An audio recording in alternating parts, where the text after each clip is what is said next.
Welcome back to the Two Quarters podcast. We just watched the third episode of The Rings of Power, and I don't know if I'm just tired or if that was like the actual worst thing that I've seen. It was just kind of all over the place, and I feel like the further we go into this show, the less and less things start to make sense. They have completely disregarded the timeline of events. They had, this long timeline spanning from before the beginning of the first age to up until, the beginning of the Lord of the Rings when Sauron is kind of returning to his power. And between those events is like thousands and thousands of years. You have the first age, you have the second age. And then I believe the beginning of the third age, or towards the end of the third age, is when the events of the Lord of the Rings take place. And so you have all that time on your big old timeline. And what these people have done have taken it and smushed it and condensed it into a little bite-sized piece where all the events are kind of just happening around the same time because time is not a thing. But yeah, what were your overall impressions of the episode? Well, as you brought up, I first noticed it in the episode, I think, when the king of the Numenorians was brought in, and I recognized the name. Mm-hmm. I recognized then at that point that the timeline was just crunched together in a very extreme manner. That really threw me for a loop, I'll be honest. I was not happy with that choice. Yeah, after that, I couldn't like concentrate on the rest of the episode. I was like, wait a minute. These characters aren't supposed to even be born for a couple thousand years later. Yeah, a ton of history is sort of skipped, and a lot of important events are skipped for the sake of, and what my opinion is on this, and this will be the quick overview before we get into the specifics. It looks to me as if they're shoehorning Galadriel into these situations where she would not otherwise be, and because she would not otherwise be there, they have to smush the timeline together for some reason because they want to tell the story of the Rings of Power, hence the name of the show, and the story of Sauron and how it, how the story led to what we know in the Lord of the Rings movies. And unfortunately for them, that takes thousands of years in the Second Age, right? At least nearly 2,000 between the events that are portrayed in this episode and the events that are portrayed in the previous episode. It's unusual, and I'm curious to see how they're going to, like, where they're going with some of these other characters. Like, they've invented a lot too. Why couldn't they have invented a different protagonist? And I'm not suggesting anything about a female lead for anyone who might read into that. I'm suggesting you could make up your own female lead who isn't Galadriel and make it make more sense. Yeah, I think the show actually would have been way more interesting if it was around what's his name? Halbrand, the king of the Southland people. Yeah, he's a made up character. That's probably why it would be more interesting because they can't ruin him. Or even the elf, Arendir. Make that the central storyline.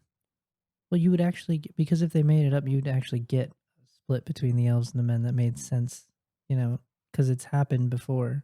Obviously, in the Silmarillion, you have these splits, but it doesn't make sense when you crunch the timeline. Like, certain events have to happen to make it significant in someone's history, I mean, maybe they'll justify it later by doing some more whipping around events throughout the history of the timeline, but it's very odd. This episode starts with more super clunky dialogue between Galadriel and Halbrand on the ship that day, and I was right, it was the Numenorians that captured them, quote unquote.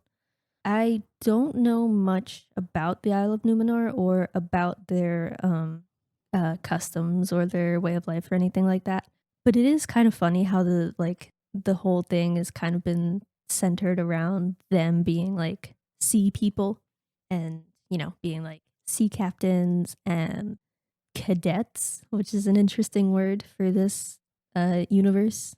Like, it's very odd. You would think they would be more focused on, like, maybe, like, combat training or, something like that instead of, like, Well, do you know all of your sailors now? I'm fine with it. I think there's cultural precedent for it for peoples that have lived on seas, like to have trial by sea, test the young men. It is a common practice. It's something you see in even Avatar: The Last Airbender.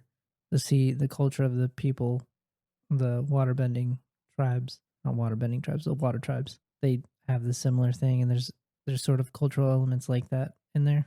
I don't have an issue with it. There is historical cultural precedent for it. What's odd to me is the way they portray them and sort of there's a very Mediterranean feel to it, but Yeah. combined with like an Eastern influence, Mhm. which is fine. You often take real world things and mix them together to create like fantasy things, but it almost feels cheap. I don't know how to explain it. Like the imagery in the show doesn't actually feel like they spent all that money on it. The sets on the show don't feel like they spent all that money on it. Like Yeah, for $1 billion, this doesn't look like it. that's what I'm saying. I'm judging this based on this budget that they had. Like for a show that is, relatively lower budget, I would expect, a little more CGI to be taken advantage of, things like that, like these big shots that they have of Numenor and this grand city. I mean, I love some of those shots. Don't get me wrong, like the way that it was portrayed and made it look like this sort of what you might have expected Greece at the height of its power when they had all the, architect, and then times it by 10. Anyways, yeah, this is probably one of those aesthetic disagreements. I would have probably gone in a different direction with it. I feel like you might have been able to, like, mix them a little bit better rather than making something, like, kind of jarringly Mediterranean and then in this other shot have it kind of, like, jarringly, like, Eastern, almost, like, Indian. I feel like maybe they could have worked together to combine those a little bit more to create something, like, different and unique for these people. Yeah. And again, I don't have a problem with them combining it. It's just maybe the execution wasn't so great. I think one example of this is this sort of like it reminds me of like the Persian style. The king would be in this grand palace kind of thing portrayed. You have this maiden hall that they go into, and you have all these people though. You have all these people who are just standing around in this main hall, right? So it has that sort of feel of Greece, of that this open air buildings with people like the community and this democratic element that's kind of valued, but also having a king. So you definitely see a lot of the influences. And to be honest, the portrayal of a lot of that has was my favorite part of the episode. Yeah, I thought Numenor was beautiful. I think and this is probably a nitpick, one, like, small thing that I would probably say was, like, because Gondor is supposed to obviously be built by the Numenor. I think I probably would have drawn a little bit more inspiration from Peter Jackson's depiction of Minas Tirith Well, to maybe I think design for, like, the insides of the palace and, oh, like, the insides. The outside looked beautiful. yeah, I would And say the outside did seem to draw because it was multi-leveled, and mhm. it was. I And mean, there's even that one shot with, like, the little, like, the kinda key yeah, thing. and it's also it's you have to think too. It's a different climate. They're on an island. Mhm. It's a separate thing. I was wondering how they were gonna handle this because at the time in the timeline in the Silmarillion when this is all going on, um, it's not too relevant to what's going on with the Rings of Power. You know what I mean? Like that becomes relevant later on, but that's just what they did to solve it was smush the timeline together by thousands of years. They cut just thousands of years out of the middle. So I'm curious to see. I mean, I'm sure they won't have to deal with it, but there are lines that are really important. Lines of kings and things that were skipped, events that were skipped, essentially. I mean, what they're trying to portray is a young Galadriel, even though Galadriel's been around longer than. Yeah, elves aren't young or old, they're ageless, timeless, almost. Yeah, the way they're trying to portray her is like personality. She's young. Yeah, she acts like she's, like, 16 years old instead of, like, 2,000 years old. Yeah, and I'm sure they're trying to go with something like the unrest of the Noldor, which is a curse put on them because of events that happen that I can't reveal because it would be. Spoilers for a very old book that almost nobody's read. Well, that you haven't read, so I'm just doing it because you said you didn't want me to say it. I'm So, gonna I'm gonna read it eventually. I'm sure. getting there. I've almost finished The Lord of the Rings. I'm trying to get that done first. But I suppose the elephant in the room for this show is Elendil and Isildur being here when they're not even they don't even exist for what almost 2,000 years Yeah, nearly. after It the would be events of this nearly. show are supposed to happen. I mean, based on, I haven't, have they given a date? Is it around like the Second Age, like the 1500 year of the Second Age? Because that's when Celebrimbor begins the work on the Forge, which is the episode before. It's hinted at that he's going to begin it. It's like 1560s of the Second Age, and the events surrounding the fall of Numenor and the Numenorians, specifically King Arpharazon and Queen Muriel, they don't appear until like the early 3000s of the Second Age, as far as I'm aware. Yeah, I don't know for sure that the directors or producers have given a specific date. It's possible that they have. Where I'm drawing the 15 to 1700s from of the Second Age is people talking about it on Twitter and Reddit because they're going through and they're saying this is what's happening, in the first two episodes of the show. And then all of a sudden we seem to jump forward like a couple thousand years because now we have Elendil and Isildur here. Yeah. And this is the king that was on the throne during the fall of Numenor. So I don't know where we're at in the timeline anymore because these things, they don't happen like a couple days or even like a year or two after each other. It's thousands of years It's apart. not even hundreds of years, it's thousands. Yeah. And I'm sure people try and make the argument like, oh, well, the Numenorians lived a long life. They lived to be about like 200, 250 years old. Yeah, I think one of the exceptional cases, like kind of like in the Bible, Methuselah thing, is like the oldest one was like 450 or something. I might be thinking of the dwarves though.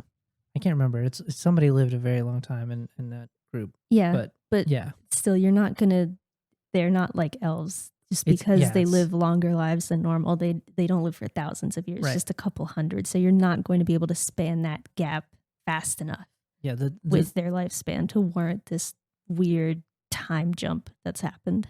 Yeah, the butchering of the timelines here is very interesting.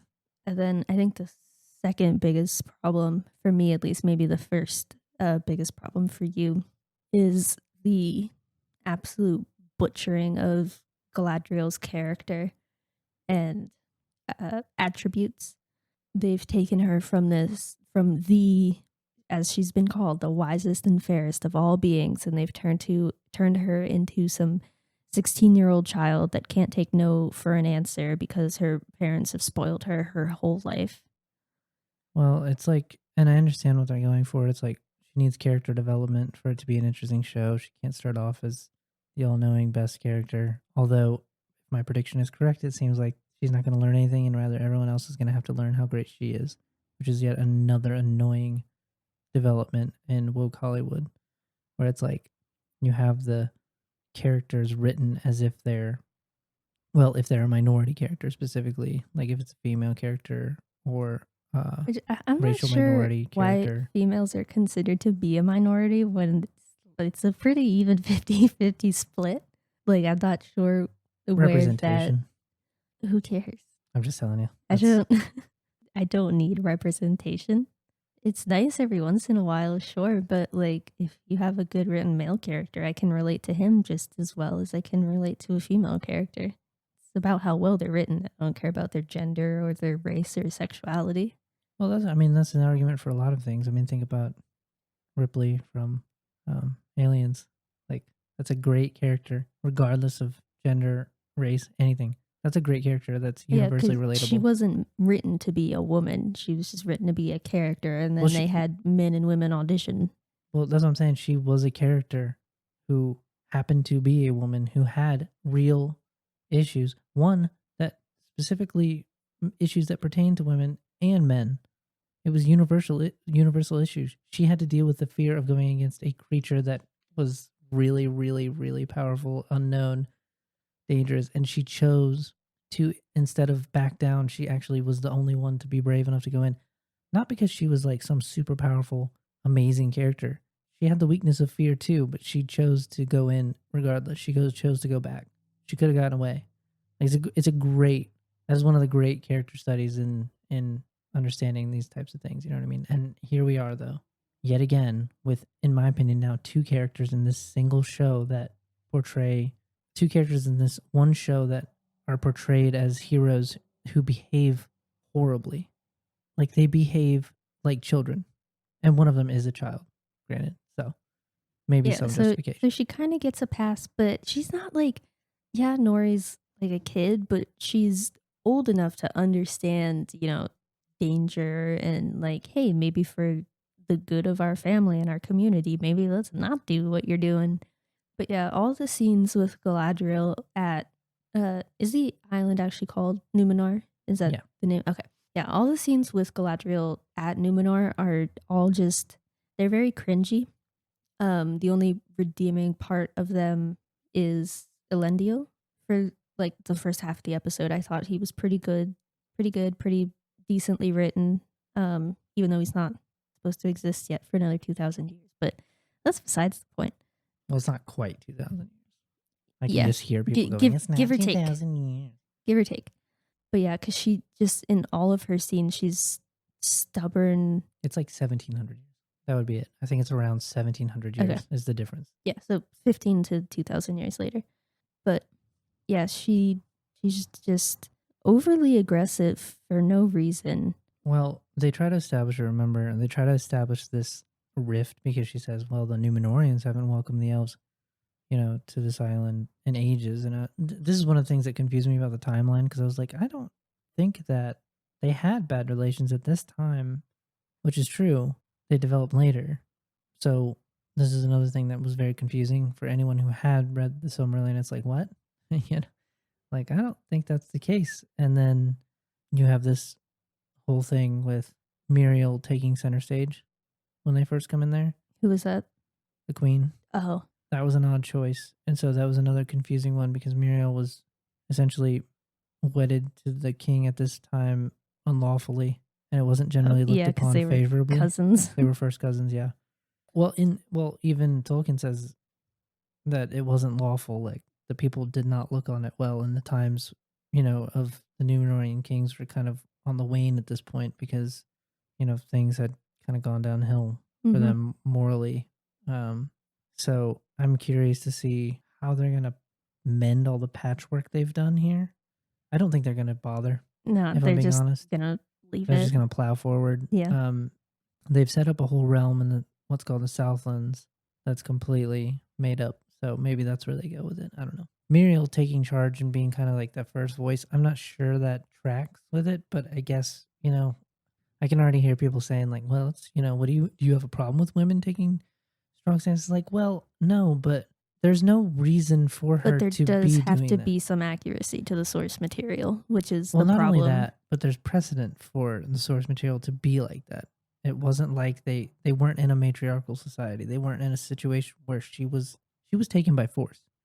This king had no pretense of being this like progressive guy who's like, well, we'll let the queen give all the orders and stuff. Why is he taking a back seat? He should be portrayed as he was, which was like this kind of wicked king figure who's just like easily deceived because of that wicked streak in him, Mm-hmm. which is part of the story behind, like it was the fall of men. It was the failures of men all over the place was the pride in their heart and the fact that they couldn't get over it. It wasn't just men, of course. There were elves that had the same problem. In fact, I would say elves started it, but it's so interesting to me the way that they are are setting that up. You know what I mean? In that scene when they have her speak and then she's the one talking to Elendil. Yeah. And then eventually they cut away to Isildur at his cadet training. And we get that beautiful line from the sea captain. The sea is always right. Always. Because the sea is a living sentient force that has a moral compass. To make a case for them. Maybe what they mean is like fates on the sea are determined by the gods they worshipped, essentially, or the god they worshipped, because they would have been aware of Eru. But so maybe that what they mean is like it's just fate when fate decides for them They'll just go whatever. Although now that I'm thinking about it, it doesn't make much sense because they're still kind of determining things. It's like you picked up two people on the sea who were floating, you know what I mean, by themselves. You picked them up. You brought them to Numenor, which also was a very interesting decision. Why? Where were they in the sea? That's what I'm trying to figure out because Yeah, Numenor because is west, correct? yeah, well, like we talked about last week, is they would have if they were on that little tiny raft, like kind of surviving, they would have to be somewhat close to the Right. coast. You would think. She would have had to. We talked about this last episode. She would have to swim all the way back to the coast of Middle Earth or near it, and then I'm trying to remember where Numenor is. It's like northwest. It's not in any of the maps because it's sunk. Yeah, well, in the show, I'm not saying the show's accurate or anything, but in the show, Galadriel said that it was the most western mortal realm. Yeah, that would have been accurate, I think, because Yeah, I don't, but it sounds like it's still pretty far from Middle Earth. If it's not nearly as far as she swam. She could have just swam back to Middle Earth, to be honest. Like that's what is the thing is like. There's no way it's nearly as far as Valinor, the shores Yeah. of Valinor, where she was literally at the gate. everything that happens is so bizarre. It's just like one thing after another. It just somehow gets worse. Well, that's another thing. I don't understand how. This is again. I was thinking about last episode when I was reading the history of Galadriel's group of elves, the Noldor, that she went with. She made a choice, and as a result, that choice resulted in her essentially being banned for life from Valinor, from ever going back. Mm-hmm. I still don't understand how they came up with the concept of them being like, "Oh, look, the Valar have given us permission to send a few people back." I don't think they read the book. I don't think They had a consultant. yeah, they fired him. Remember? Well, Like they replaced him with 2 another weeks one, right? into I'm sure the guy they replaced him It with wasn't a guy. wasn't. Oh, It was a. I'm When sure. you hear it, you're gonna. I already know what they replaced him with. It was a Tolkien scholar who didn't like the things that they were doing, so they replaced him with. And I'm not making this up. It was a person who had studied Tolkien, but under the scrutiny of gender studies, I think. Mm.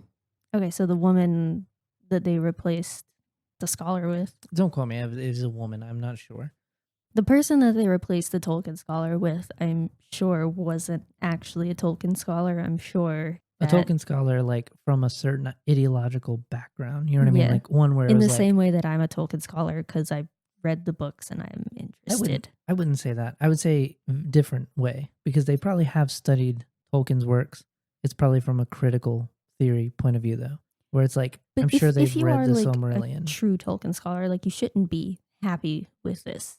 Well, Like you shouldn't. okay, so this is where that people will disagree philosophically because the philosophical approach with this group of people is to say like I'm going to read Tolkien, but it's from that critical point of view. Like Tolkien was white cis male who wrote a history that was loosely based on European history, and Europeans are generally looked on as oppressors by that group of people who do that.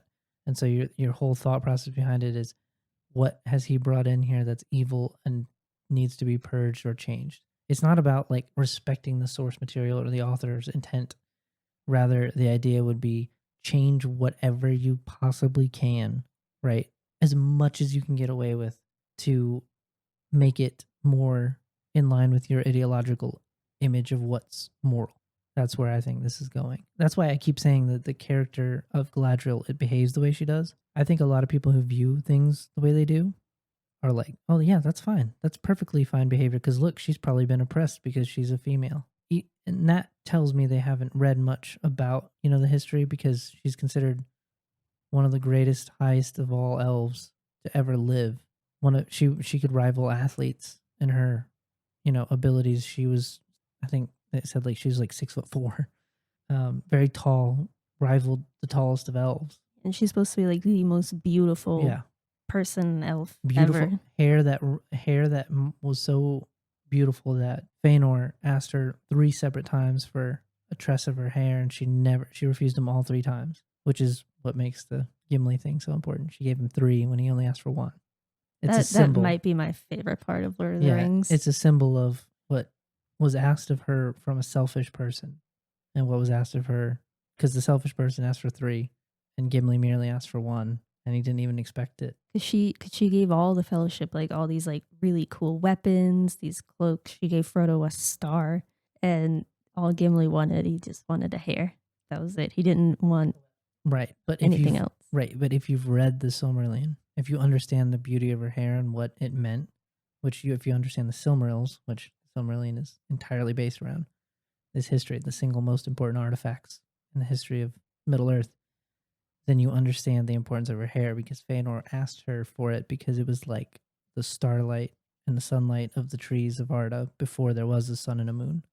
If you understand anything about the history, I don't want to get too deep into that, but it's so important, which is why I think they could have at least made her appear taller. Yeah, that's the thing, like, watching her walk around Numenor, like, she's at chest or shoulder height with everyone, and it's really bizarre knowing, like, how tall she's supposed to be.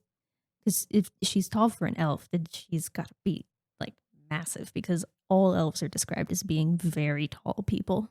Right. If they can make Elijah Wood look like he's 3'6", Yeah, they can surely you can make this lady look like she's 6'4". they'll perfectly play into it. You know what though? That's a lot of work trying to get all those camera angles and setting up all those shots like that. Yeah. Can we talk about how she stomps around like a spoiled child as well? Yeah, she gets told, "We'll wait a few days and we'll tell you what we're gonna do with you," and she's like, "No, I need to go now." Yeah, she wields her political power, as it were, being one of the high elves, one of the original immortals, one of the very first immortals, born Year of the Trees, like, way early. She was there before the sun and the moon, if that gives you any indication in Tolkien's world. But yeah, the idea that she's just this like bratty child whenever anyone says anything to her is an insult to the character because she was considered one of the wisest. In fact, she was considered wiser than Feanor, who is considered the greatest of all elves. Her character is being done no justice with this stupid portrayal. Yeah, she's like probably one of the like coolest female characters like ever written, and they've reduced her down to, "I'm seeking revenge for my brother and I will stop at nothing to do this. Oh, but if you tell me no, I'm going to pull a knife on you until I get my way." Especially when they're reasonable about it. Yeah, Elendil was being so nice to her, then all of a sudden she just pulls her knife and sticks it in his stomach. Well, he wasn't even acting as if he was going against her. His name literally means elf friend. Yeah, she should know that. She does know that. The problem again is they're shoehorning this character, Galadriel, into this situation and they need character development. So they make her bratty. Or maybe they're not even going to bother with character development. Maybe this is who she is fundamentally. She shouldn't even be here at this point in history. Either timeline that you want to go with, either period of time that you want to go with. Hell, it would have made more sense for Elrond to be there. It would have made more sense, even though that would have been nonsensical. Because what we've come up now with is a situation with Galadriel where I just would have rather them made a new character for this. Watching her stomp around like a bratty child around Numenor is so irritating. Just give us generic elf lady number 1 to make a show about, and that would be better because you couldn't ruin anything good. Well, it's not even that. It's just like you free yourself up then. Like this whole story with Halbrand and the Southlands is way more interesting than anything else because it's not already been written. They can't mess it up. I'm not confused about the timeline. Just focus the whole show there. Like show little elements of these individuals from these other places, Galadriel, Elrond, these people, but it's just frustrating to see. Yeah. I just get more confused the further into the show we get, like, because we're now at the point where things should be starting to like connect and we should be getting, progress in for these characters and these stories that we've set up, but it just gets more confusing and more weird, I guess, the further we progress into the show. It's not even like mildly entertaining to watch, which is upsetting. Like, at least, when we watched the Kenobi show, at least that was like so bad that it was entertaining to watch. But this is just boring and confusing, and I wouldn't say it's confusing because I understand with the understand. timelines. It's odd. They've confused people though that have read the books, and that's not their target audience. I guarantee that's not their target audience. They don't care about the like actual hardcore fans of Tolkien who've put years of work into like actually studying the histories and really got into the lore. And why? Because why would they care about them? That's not the majority of people. You know what I mean? So from a corporate standpoint, this makes sense to just go ahead and condense everything and go, look, it's this character. You remember them? Look, it's this character. You You remember remember him them? briefly mentioned in the first part of the Fellowship Which of is the Ring. which is funny though. Most people probably don't even remember or know Elendil or know the line behind, the line of Elendil. That stuff probably going over their heads. The people that care about that type of stuff are the ones they're not targeting as an audience. I guess that means they're going to get away with a lot of this because people are just going to blindly be like, "Oh, this show is amazing! Look at what they did! Oh my gosh, it's the story of the Rings of Well, Power." even if you're like me and you haven't read or finished reading the Silmarillion, even if you just watch the Lord of the Rings movies, you could start watching this and just be like, what is happening here? Even if you didn't know the timeline, you'd be like, these characters, they don't make sense. None of this makes any sense. They shouldn't be acting like this. Like, even if they were just watching it for, the characters and the plot, I don't think you could maintain an audience with this show. Well, I think you would just. I don't think it's confusing for people who don't know anything about it. I say that because I think people who Well, watch it not could not go, confusing, just not interesting for the general audience. maybe. I would say something like, if you don't know who Galadriel is, if you're not even remotely acquainted with it, you could just think this is a bratty elf who's eventually going to grow up to be the one that we see in Lord of the Rings and be like, oh, well, she's matured by then. Not fully understanding how actually old she is or who she's meant to be as a character.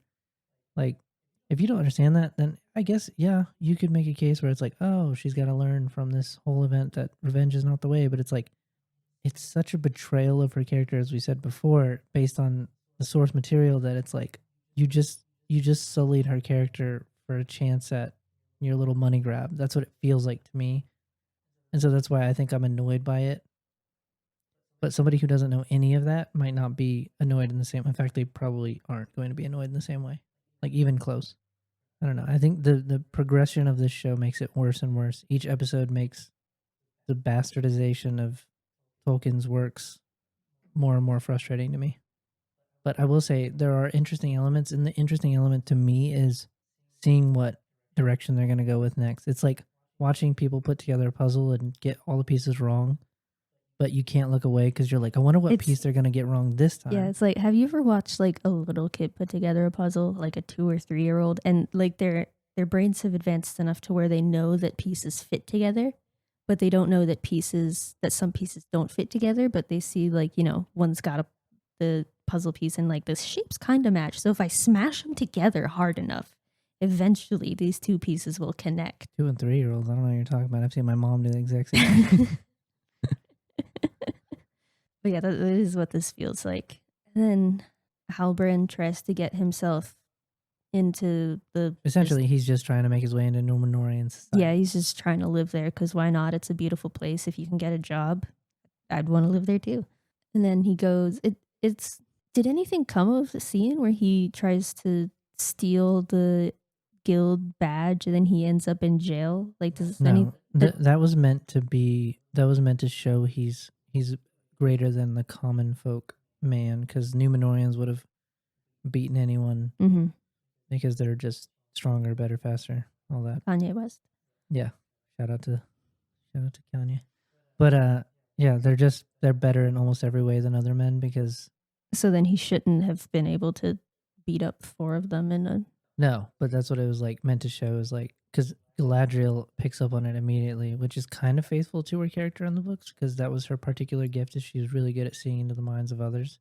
Where if we're going to criticize it, I guess I'll give it credit where credit is due, I suppose, even though they've made up the timeline to get here. But yeah, that is accurate to her character portrayal in the books.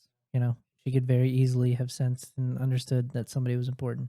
However, he's a made up character. I'll give it a pass. Because maybe the High Kings of the Southland people was from one of the descendants. They could literally make up anything they wanted to justify it, and I couldn't do anything to argue it. Yeah. And these were just common Númenóreans. They weren't like... They weren't the fighters or the soldiers. They weren't soldiers or anything. Yeah. So, fine. I'm fine with it. Yeah, and I'm sure he's lived a hard life because the Southlands doesn't look like a very good place to live. I'm sure he's been scraping by his entire Yeah, life. yeah, I have no problem with it. I think it's just meant the scene is meant to communicate that this guy's important. He's more than he appears. He's not just some Yeah, because we random. have to have an Aragorn character because he doesn't exist yet. I'm sure they thought about it though. Well, I mean, it is a common trope in these kind of shows. The king who was left low and didn't want to be king anymore. Although I would say that Tolkien executed it better. Yeah, she is having her little hissy fit with Elendil, the notorious sea captain, and he's like, "Oh, wait, no, don't do that. My name is Elendil. It means elf friend," which she should have already known. And then he starts talking about the Hall of Lore. And she's like, "Oh, I need to go there." And then we get our beautiful slow-mo shot of her on the horse riding down the beach, which was a very interesting artistic choice. Goofy looking shot. The derpy horse. Yeah, I'm sure there's some horses that look really pretty. You could have gotten, a Well, you didn't need that shot. no. Somebody made a choice. Somebody was like, And then someone else saw it and was like, "Yeah, this is good."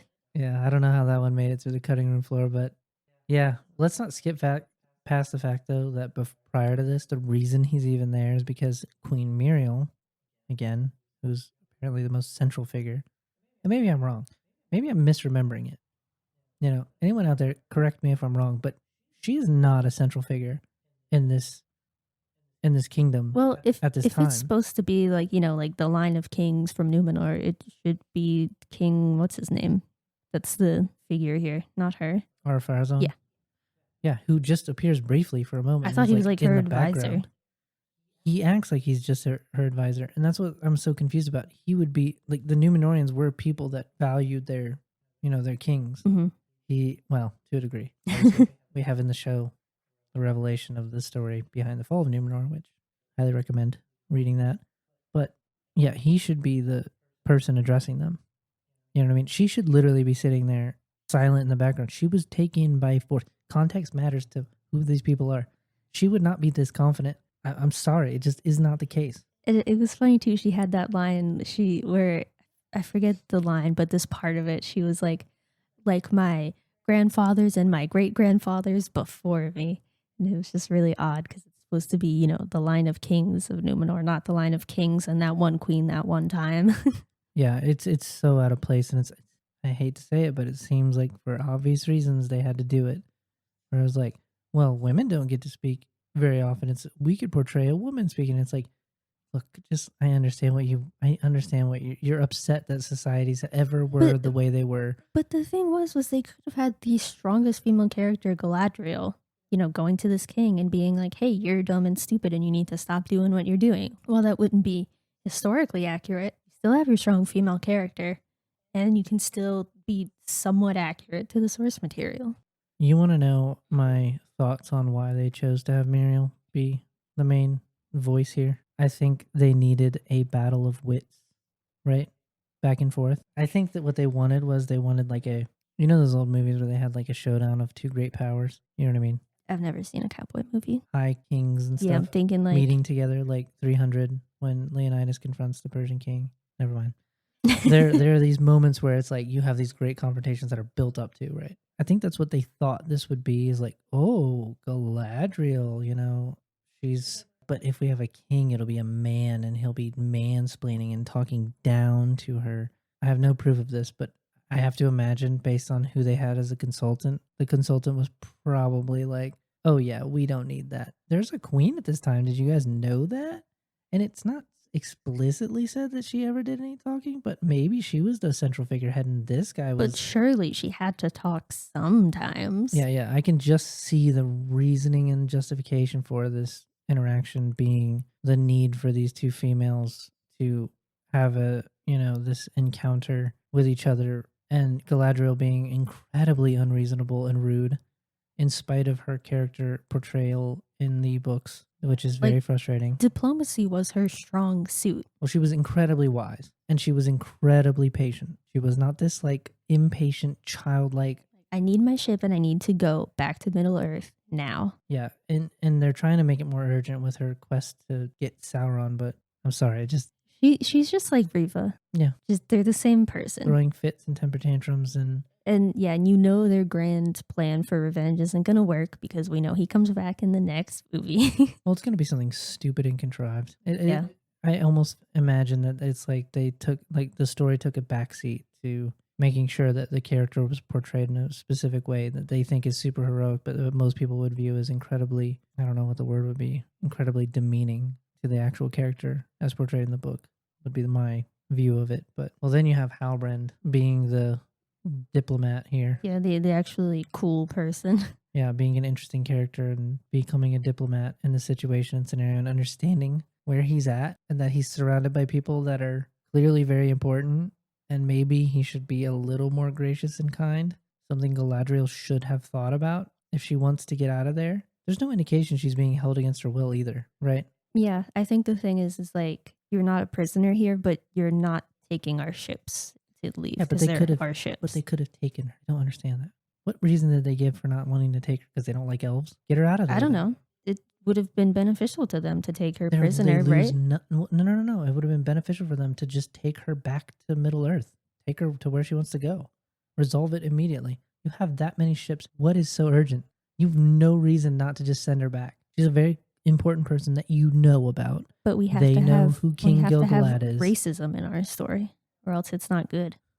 Yeah, the thing with it is too, if they want to smush the timelines together, at this point, the Numenorians have been settling the coast of Middle Earth. It's been happening. There's no reason for them not to take her to one of their settlements so she can move from there. Because if she can swim across an ocean, she can walk a few thousand miles. I'm sorry, but it's just so stupid that this is the thing that they brought that contrived them, this contrivance to make sure she has to stay there and that she's going to see the lore house, and as if the elves wouldn't have greater lore houses. Yeah, that was the thing I was going to bring up with the Hall of Lore is so the reason she wants to go there, the reason she's all excited is because she wants to take her little Sauron scribble to there and be like, "Hey, do you guys have any records of this?" Because first the elves were like they were known to be studious. They kept records of everything. That was their thing. They loved reading and studying and gaining knowledge, right?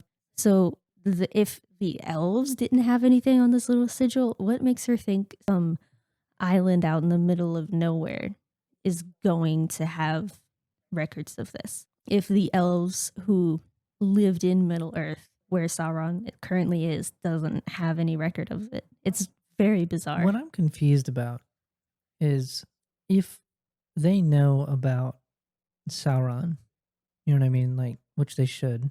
The show having this whole issue of like, well, who is Sauron? You know, we haven't.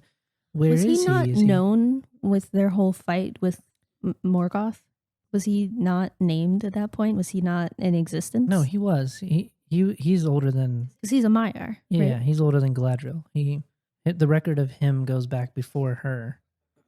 So everyone should know. He's the who he is. apprentice of Melkor, who became Morgoth. Yeah, no, everyone knows who he is. He was a greater Maiar spirit. And for those of you who don't know, like we'll just quickly do an overview of the ladder of existence, which is Eru, the one god who created all things. Then the Valar, they're kind of like a pantheon of like lower gods who helped him create all of Arda, which is essentially Earth and all of the things on it. And then you have lower than that, you have the Maiar spirits, who are kind of mysterious in their creation. They were created during the initial act of creation. They're some of the oldest. I don't know I think they're a little older than like the Ents, some of the Ents and stuff like that, but not all of them, because the Ents are one of the oldest. And then there's the elves, and then you have men, and then you have all the other beings. You have dwarves, and then you have hobbits or Hobbits harfots or and whatever. trolls and Yeah, well, the trolls were. or not orcs. That's what I meant to say. Yeah, well, orcs weren't things in and of themselves. Neither were trolls. They were like abominations created by Melkor. They were tortured elves who became something else by a sort of evil transformation that one of the Valar who switched over to evil. He's a Satan character, Melkor, if you haven't caught on yet. Morgoth, who is above Sauron. So now if you understand the line of things here, Sauron is the main enemy for the majority of the time, I would say, but he's not the enemy. He's not the highest power. on that side of things kind of deal. But at this time, he would have been, although the timeline is very unclear as to what's going on, he still would have been the main power. But he was doing many, many things at this time. It's not like it wasn't known. He was just, he was sort of like a shapeshifter. He was always changing he was very good at manipulation. And so, he plays an incredibly important role in Numenor and with Celebrimbor. So Sauron is an incredibly important character, and that's what's so frustrating about this is all of them going like, "Oh well, where is Sauron?" And it's not like they didn't necessarily know who he was. He just wasn't as much on their radar. He would have been on the radar of a lot of people, but he was also kind of like almost irrelevant to a lot of the elves because they were just a lot of the elves were very like they didn't get Galadriel knew elves that did battle with Morgoth, who is of Valar. They were pretty strong, and his lieutenants, the Balrogs, she knew individuals, and she was considered one of the greatest elves ever. And so she was among those individuals, like who were rivals of some of these most powerful beings. The show has this weird way of trying to like portray it as if like nobody knows what's going on. Oh man, is there still evil around? It's like, yeah, it's not gone away. Everyone knows that Yeah, at this point in time. It's not gone away. They're just wondering who's like at this point in time. Again, the timeline's really unclear. Sauron's organizing his great assault, which is going to result in the beginning sequence of what we see in Lord of the Rings. Mm-hmm. The last alliance of men and elves. Right, which is what they were building to. But the problem is they started way early in their building process because they want to tell the whole story, but that happens thousands of years before that event, which happens thousands of years.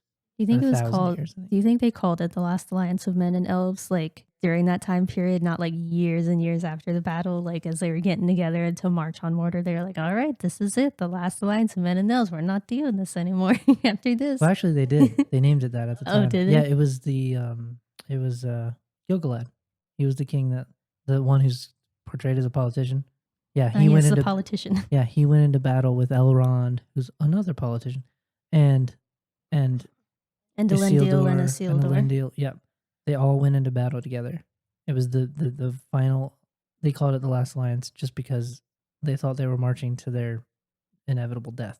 Yeah, I understand that. I just thought it was funny. They're like, all right, if we win this, we're not doing this anymore. This is it. I'm done with you people. That'd be a funny portrayal of it. But yeah, it's the history of Middle Earth is so fascinating that Tolkien made because there's so many strings that he was able to like tie together that was so complex that when you read it, you feel like you're actually reading a history of a real place, which is what makes it such a literary achievement. And that's what this show is cheapening, in my opinion. It's just cheapening it, and it's turning it into a big cash grab where they're just taking timelines, smushing them together, and people don't understand the importance of it. People will go, what does it matter? The timeline. It's like, I guess if you don't appreciate the original work, it doesn't matter to you. But to a lot of people, it does matter, and it makes a difference. And even people who haven't read the books, like I said before, even people who haven't read the books or the Silmarillion, even if they just watch Lord of the Rings and they're watching this and they're like, wait, this takes place like thousands of years before the events of Lord of the Rings, and we have like Elendil and Isildur like alive and well here, and they're supposed to live so they could go into war in this opening battle here. Well, that takes place like 1,000 years before the events of Lord of the Rings. Yeah, that we start with Frodo and all of them too. We have to remember that's a flashback too, so people might not understand it. I don't think most people are tracking it, to be honest. I doubt most people who are watching the show are like paying that much attention. If I had to hazard a guess, maybe. Anyways, let's continue on with this little. Oh yeah, so she goes into the Hall of Lore, and lo and behold, these people on an island know exactly what her mysterious sigil is on a different continent. That is such a fascinating thing because I was like, I was trying to think of how they would figure it out because they were like, okay, I guess I give them a pass because they could be like, we have a section for stuff we got from evil places, and it's like, this is a guy who was kept. This is our dangerous no section. Yeah, so I guess if you were like, oh well, let's go look at that section and compare the image. The thing that just confuses me, I suppose, is so they're on the most western island in the like the most western part of the world, right? For mortals at least. The elves, all of those elves that live in Middle Earth, they have no record of this, but some island out in the Pacific knows exactly what this is, where the people who are living and have been like kind of keeping an eye on Sauron, I don't know. Well, this is where the timeline gets confusing because part of the criticism is Sauron is the advisor to the king, Ar-Pharazôn. He disguises himself and advises the king to attack the Valar, right? Which results in the fall of Numenor. This is the thing. Sauron isn't some unknown figure. He's there. The problem is Sauron is also at the same time, according to this show, deceiving Celebrimbor as an entirely different person who he's pretending to be and then gets found out later. He does this repeatedly, and he's very good at deceiving because he makes Ar-Pharazôn think that he's won. Like Ar-Pharazôn locks him up because of deceit. And he says, "I know you're not who you say you are," kind of thing. But then eventually he works his lies into the mind of the king, and he understands that the king has a bad heart, and all of this leads to this downfall, right? And they cut ties with the elves because of, well, a lot of the elves because of Sauron. Like, Sauron plays such a huge role in all of this, but all of it's happening at once. Why? Where is he? What are they waiting on to, like, it frustrates me because it's messing with the timeline, but it's also like, there's no way they're crunching all this together. I guess they're going to have to bring them all. Well, they have to. Right. So, but the men of Numenor did know about Sauron, they just didn't know who he was. Tolkien's world, I'm saying in this weird backwards Amazon exclusive. Right. Well, they didn't know who he was though, like the elves did. Yeah. Even in Tolkien. Yeah, but you understand what I'm saying, right? Like the people who lived on the same continent that Sauron is currently residing in and are supposedly But he shouldn't be residing there. He should be He should be in Numenor. He should be in this timeline. He should be there. But he's not. He's in the Southlands, just digging away. Maybe allegedly. But he's in the Southlands doing stuff. He's in Middle Earth, right? He's on the same continent with these people who are like the lore keepers, and they're supposedly keeping tabs on him. But some random island out way over yonder that doesn't have any dealings with this place currently they're like, oh yeah, I know what the sigil is. We keep this in our dangerous section. It's under D in the library. Well, they didn't know what it was, remember? They just thought it was some random thing. Yeah. Which makes sense because but they had it when the elves didn't. Well, that's what I'm saying. Right. The justification for that though is it was it was captured from the enemy, years ago, and that was when they did have dealings. When there was an alliance years and years and years. Again, it's actually not as many years back if you go by a certain timeline, but years and years before this, when they fought Morgoth, this was allegedly because remember they read it like it was a letter from Sauron to his lieutenants lately, so if something happens to Morgoth, you guys know who's in charge. Meet me at 5131st Mordor Street. Well, it's like, what's so dumb about it is you put your stupid sigil on everything, and then now people can track you. It's kind of dumb, and I understand lots of shows and movies do these tropes, but it turns out not to be a sigil at all, and it's just the mountain range of Mordor, which isn't because because that's such a big place. He's like, oh, I'll be here. I'm like, okay, that's a whole country in the book. That's so much. Where am I supposed to find you in this huge swath of land? If you know anything about the Silmarillion. I wouldn't have a problem with that because everyone knows that there's a tower there that was built by Morgoth. Oh, Sauron okay. I didn't know that was built. Barad-dûr, yeah. It was. I thought Sauron built that when he went there initially. No. He rebuilds it.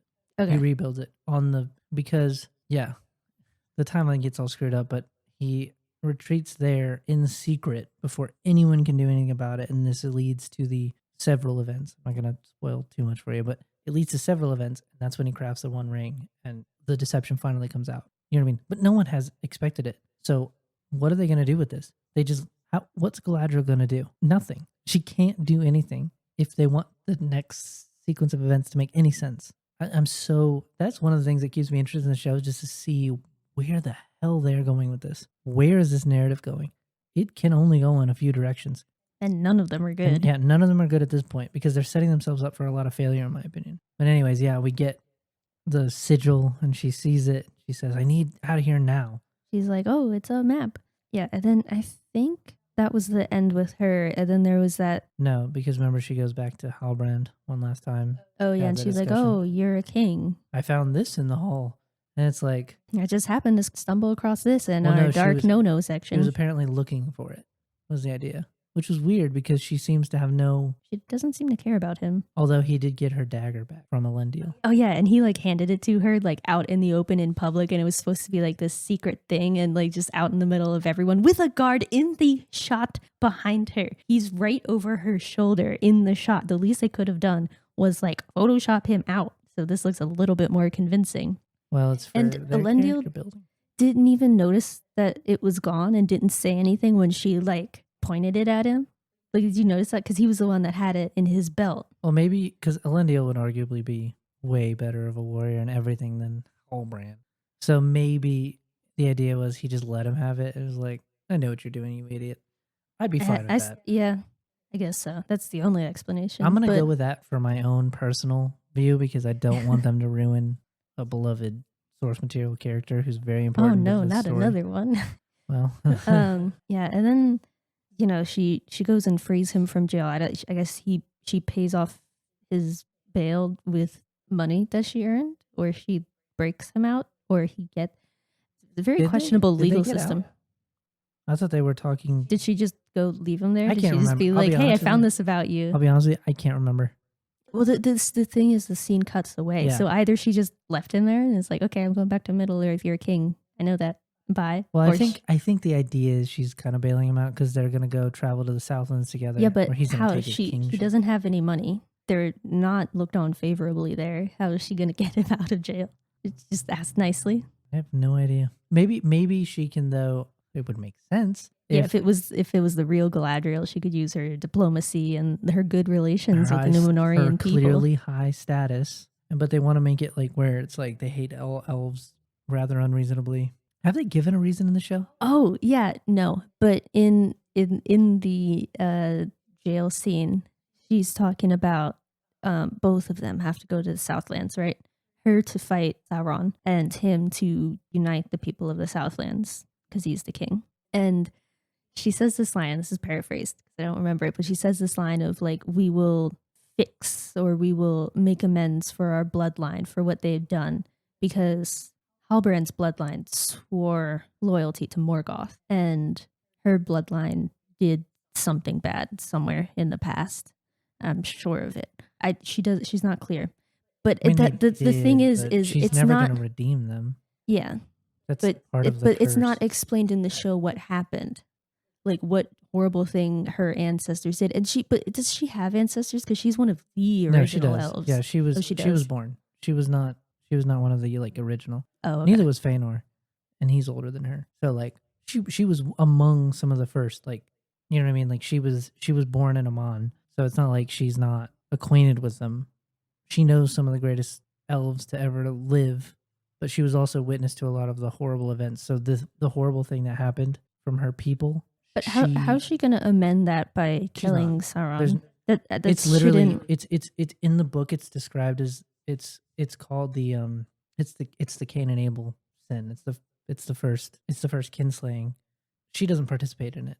She's there for it. She just goes with Feanor and she bears the curse of the Noldor because she wants to rule her motivation. She wants to rule her own kind of kingdom thing. Mhm. That's her whole motivation. She wants to be kind of free to live in Middle Earth and rule in a place where she can have kind of a dominion to be, I don't know. It's more than just being in charge. It's like there's an element to it where it's like she wants to be more than just a regular individual. And she's very good at seeing into the hearts of other people, so that becomes like her specialty kind of thing. She's very diplomatic and wise, which makes it so confusing the way she's behaving. And then what she meant by that line, I'm assuming it is referring to that event. Yeah, but if we're just sticking with what the show has told us, we have no reason to assume that that's what she's referring to. But the thing about it is, it wasn't necessarily, unless she's talking about her peoples, the Noldor elves. I don't know that she can be blamed for it. You know what I mean? She partakes in the voyage across back to Middle Earth, where she is, by the way, cursed as part of that group from ever going back to Valinor, which is part of the curse. The Undying Lands is the Valinor. Amon, yeah. Yeah. So in the end of Lord of the Rings, when she goes back, did she fulfill her? Yeah, I think there is a time when there's a lot of the history of what becomes important is actually Elrond's ancestor for opening that back up for them. So I think that's part of the reason that they were allowed back in, but it didn't happen for a while. That was kind of a thing that was like after all the events had culminated with Sauron, who was a greater Maiar spirit, and when the Valar could finally see like, oh, there's a plan, good will work out, because they were debating it for a long time there as like the rulers of Valinor. They were debating whether their influence and power would actually help or hurt the peoples of Middle Earth. You know what I mean? They thought, oh, Eru will make sure that everything works out. Maybe that's the way things need to be. So they lock themselves, behind this wall. And then it ends up working out that way. Is that Eru does have a plan and all things come together for good. Even the most evil things. Yeah, there's an overall theme to it, but I don't know how it's justified, but I know it's not then. I do know that she's specifically part of the group that cannot go back because of the choice that was made. I don't think she was cursed, though, like them, because she did not participate.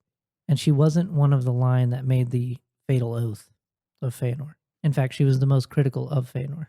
So there's a very important element to the story with her, but she's affected by a different kind of curse. But for the relevance of this story, I'm just not sure what she's referring to in redeeming her bloodline. And so far in the show, the elves haven't done anything bad that needs redeeming. Well, her bloodline has probably done plenty of bad things by themselves, though. Sure, but not in the show. Nothing that she would. Nothing's happened in the show yet for would, her to need to redeem. Nothing that she's actually going to do to redeem it. She's after revenge, clearly. Yeah, she cares nothing for her people. It's worried that this shifted from revenge for her dead brother to, oh, now I have to redeem my bloodline. Right. I don't understand though. I know it makes sense in a way because we've seen revenge tales before, and technically her brother was killed by Sauron, so fine, but it's so annoying. It's so annoying the way that her character is behaving because it's just not even close, in my opinion, the way she's portrayed in the books. She's so much better in the books. So much better. All around character. Yeah, so she's that line with him, we need to fix what our ancestors broke. And then I think the last scene that we get on Numenor for this episode is Elendil having dinner with Isildur and his daughter, whose name escapes me. Yeah, I don't remember. There's an A&E combination to start, but that's as far as I remember. But yeah, with his daughter, and then Isildur tells his dad that he wants to stay in the ship cadets for another season when Elendil wants him to graduate on time. I didn't understand what was going on there. He wants to defer from like the not like the graduation ceremony, but like the graduation thing. You to prove that you're ready. And he wants to defer and wait another season to do it, at least from my understanding. Right. That's how that scene went down. Right, but why? They explained They didn't give a reason. Well, they said something, it was about his brother. No, his brother said, because I think Isildur said that his brother had deferred, or his brother said that Elendil had deferred, and look at them, they turned out fine. But for some reason, Elendil is just like, the ceremony or the event is in 9 days, and I want you on that boat for some reason. Yeah, his character completely changes for the purpose of this scene. Yeah, he went from like a very understanding, very knowledgeable, very wise character to angry dad, which was very weird. Yeah, the emotions are all over the place in this scene because remember he's yelling at his son, then he yells at his daughter. Mm-hmm. And then his daughter gets a letter saying she got into her craftsmanship guild or whatever. And he's like, oh, that's so exciting. Your brother said that you should reapply. Oh, that's awesome. And he turns around and... Yeah, it's just his personality is just shifting constantly. Yeah, he has like bipolar disorders. Yeah, it's just so weird. Yeah, he's all over the place in that scene. Like all over I'm not sure what they're trying to communicate, like that he's under stress because he's now being watched closely because they're like, oh, we know who you are. You come from the old line of kings or whatever. And it's like, maybe you could make that interesting story, but why would they put him in a position of power? You could at least make it a political move where they'd be like, we need to keep a close eye on it. And they're trying to portray it that way, but why is Muriel the one? Farazone is the one who's the king with he's the one making the choices and determining the direction of the nation. Why would you not make him the political leader who's kind of like keeping an eye on Elendil. because they have to have a woman in charge. Well, it's almost like a portrayal of women as being like these conniving, like she's the only one who could do it. Oh, and it's weird. It's her dad that's locked up in the tower, the one that was exiled in his own kingdom. I didn't understand that because Elendil talked. Was it Elendil's dad that was locked up there, or was it the previous king who was her dad? I didn't understand whose I relation he was. don't know. I don't remember. I don't remember all the things from that storyline. I'd have to reread it to know. But Well, that doesn't matter for what's happening in the show. right, I'm confused as to what they think is the relevance of that last line that she says when she goes up. Yeah, and she's like the elf has arrived, or the something is The elf happening. has The arrived. prophecy. Yeah, they make it seem like it's a prophecy, which I Yeah, recall because nothing there was about that scene with the tree and the leaves are falling, and she's having that conversation with her husband advisor King, who says, some people believe it's a bad thing when the leaves fall, and she's like, yeah, and some people don't. Everyone knows what Yeah, it means. literally everyone, but okay. Everyone knows what it means. It's the symbol of, every time a tree goes out anywhere, one of the descendants of the original two trees of Arda, it's a symbol that bad things are happening. But it was meant to be a symbol. Tolkien made it a symbol because the bad things that were happening were because of the evil in the hearts of men or the elves involved in the situations, or the dwarves. I don't think dwarves ever had one of those, but in the show they do now. So fine, we'll make it, maybe the Harfoots will get one too. But yeah, it's a symbol. It's a symbol of the original thing that brought light and, was considered the symbol of goodness in the world. It's a symbol of the strength of goodness in the world. And when it starts dying, it's like, oh, why is it wilting? Why is it going away? Oh, because darkness has entered. That's what Sauron symbolizes when he comes in and he starts deceiving them. And then the weak kings, the weak heart of kings, of men, is the central premise of a lot of the, stories in the series. And yet, we're not getting that. I'm not getting that impression at all. It's just everyone in Numenor is really bad. They're all really bad. They're comic book villains. Except for Elendil. But then sometimes he's bad with his kids. But the rest of the time he's fine. Well, they're going to turn... What's bothering me about this is they're turning a Isildur and it's like whiny teen.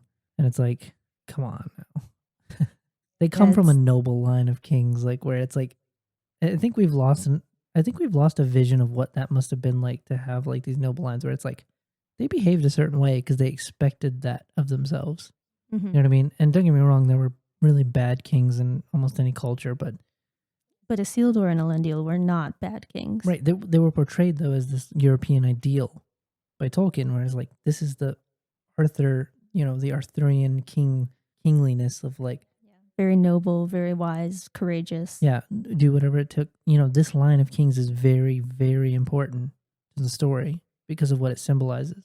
The last good, the idea that there's still good in men to be found. Like men aren't totally corruptible all the time. Like there's still a line that is faithful to the ways of old. Like this is what was meant to be. Like elves and men weren't meant to war with each other. They were always meant to be, which is the importance of the name Elendil.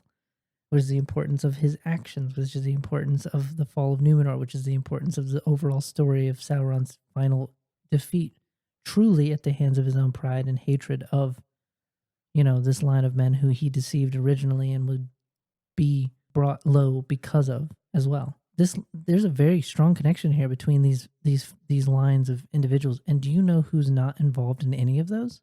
Galadriel. Her brother was. She never sought revenge for it. They had a time of mourning. That was it. So this story being made up and her being portrayed as this like vengeful warrior, so far off. There was so much potential with this show too, with this budget, and the thing was it doesn't look like $1 billion. This show, like the Jackson trilogy, looked more expensive than this. Well, people underestimate practical effects on a lot of these things. Like for $1 billion, you should be able to set up some really cool stuff. I don't know. I think it was rushed and probably the story was changed multiple times and there was no like cohesion, because I think what you're getting is a lot of people that want to tell good stories, that are good writers who probably exist in that world. And then you have this advisor who's a Tolkien scholar who's replaced the actual Tolkien scholar, and this one who's going like, well, we need to change as much as we can to fit, our ideology. And people just don't recognize it anymore. It's just happening all over the place. And then you combine that with just bad writing and bad adaptation. What you get is just bad show. Yeah, so that's how it ends, right? Elendil yells at his Yeah, he yells at his son, son, he then yells at his daughter. daughter, and then he's Then he's happy happy for with his daughter, then he's happy for his son, and his You know what's funny? None of this matters. Because in the Fall of Numenor, it's just wiped out. Like, none of it matters in the long run. None of these petty squabbles. And that's the point of his character, right? Those type of characters they can kind of see down the road.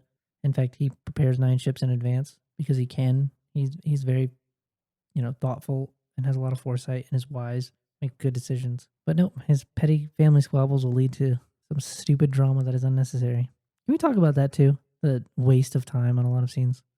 Yeah, there were so many scenes where it was just like taking forever for something to happen. Like I'm thinking specifically of, and we'll get to this when we talk about the Harfoots, but when Nori's hiding under the table trying to steal the Yeah. star pages for her old man friend, that scene felt so long when they could have spent, those 5 minutes, developing character or storyline or I don't know, more cool shots of Numenor, like literally anything else, but it's just cutting between her trying to grab the pages and then her friend talking to what's his name? Sadrock, Sadok, the I don't remember his old name.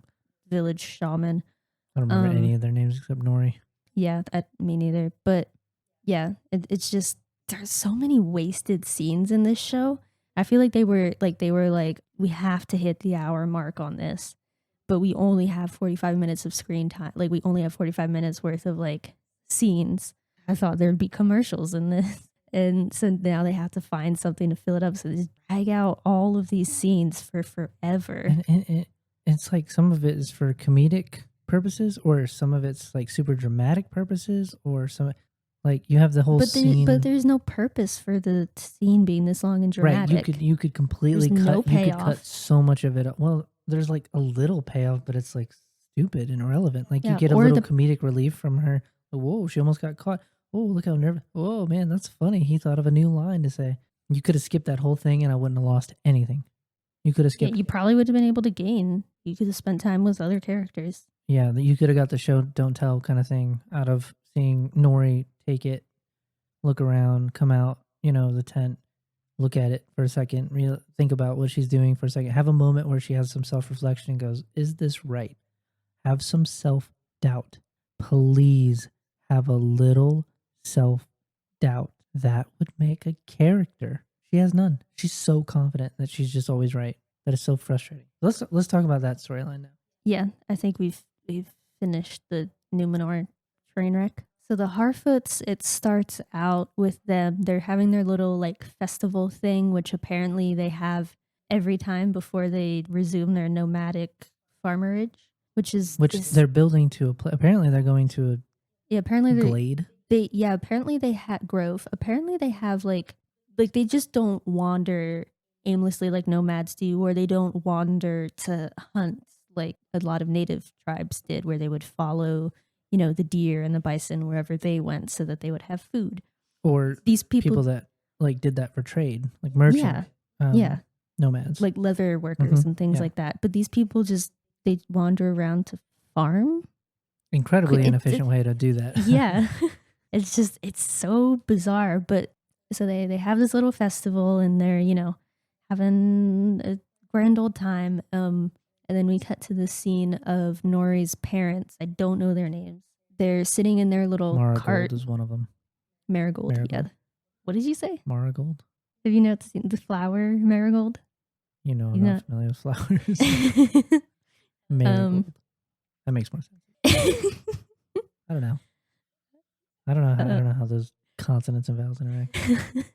It cuts to them sitting in their little trailer, and they're worried because he broke his foot in the last episode, and he's the one that needs to pull their cart from place to place. And I'm like where are the animals? Where are the like cows that they could be raising to get milk and make dairy products from and then have them pull the carts? Where are the ponies they could use to carry all of their farming equipment and all their supplies?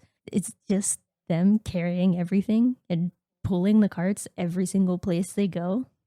What is the danger in them going from place to place? Like say they're leaving this lush forest, right? I'm getting ahead a little bit to talk about this nature of what they're doing. Yeah. But they leave this lush forest where they have plenty of resources. Clearly, they're not running short on anything. They're leaving it to go to another place, and they're in a hurry. For some reason, they got to go gotta- before all that good farmland dries up. But like I understand, like a lot of nomadic tribes are like, we have to get to the next place where there are, like for example, if there were like certain herd of animals that were migrating, they or would like a migrate change with in them. seasons, like, oh, we need to go somewhere where it's going to be Yeah, warmer yeah, weather where we can get food. Stuff like that would make sense. But I haven't heard any justification for that yet. And I'm not understanding because they're trying to get to a particular place. The place they were at seemed kind of just fine. Like I'm confused, like why they couldn't make a life right there or take a little extra time if they're not worried about a certain seasonal change. Like if they have somebody injured, like take a little extra time. Like what are you in a hurry for?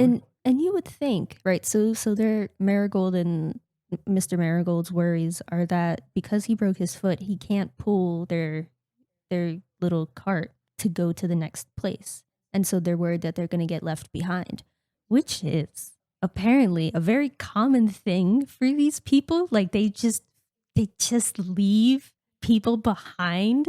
And like this is a very small community of like maybe 40 people on a good day, maybe. And they're like, all right, well, we need to leave this place for some weird reason, but we got to keep it moving. Tilled ground don't stop for no one. So, oh, you're getting left behind. You broke your foot.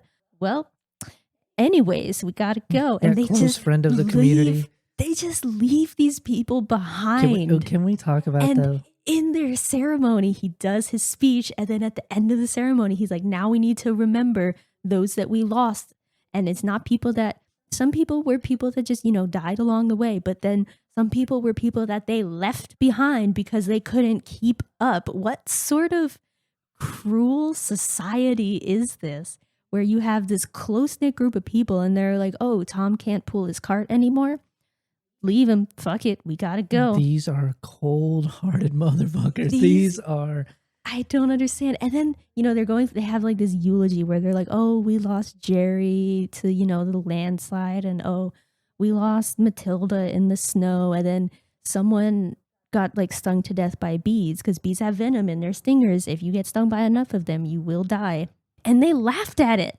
They laughed at this guy who died because of bees. They're just laughing at him. And they're like, oh, he was an idiot anyways. We loved him, but he was an idiot. I was like, what?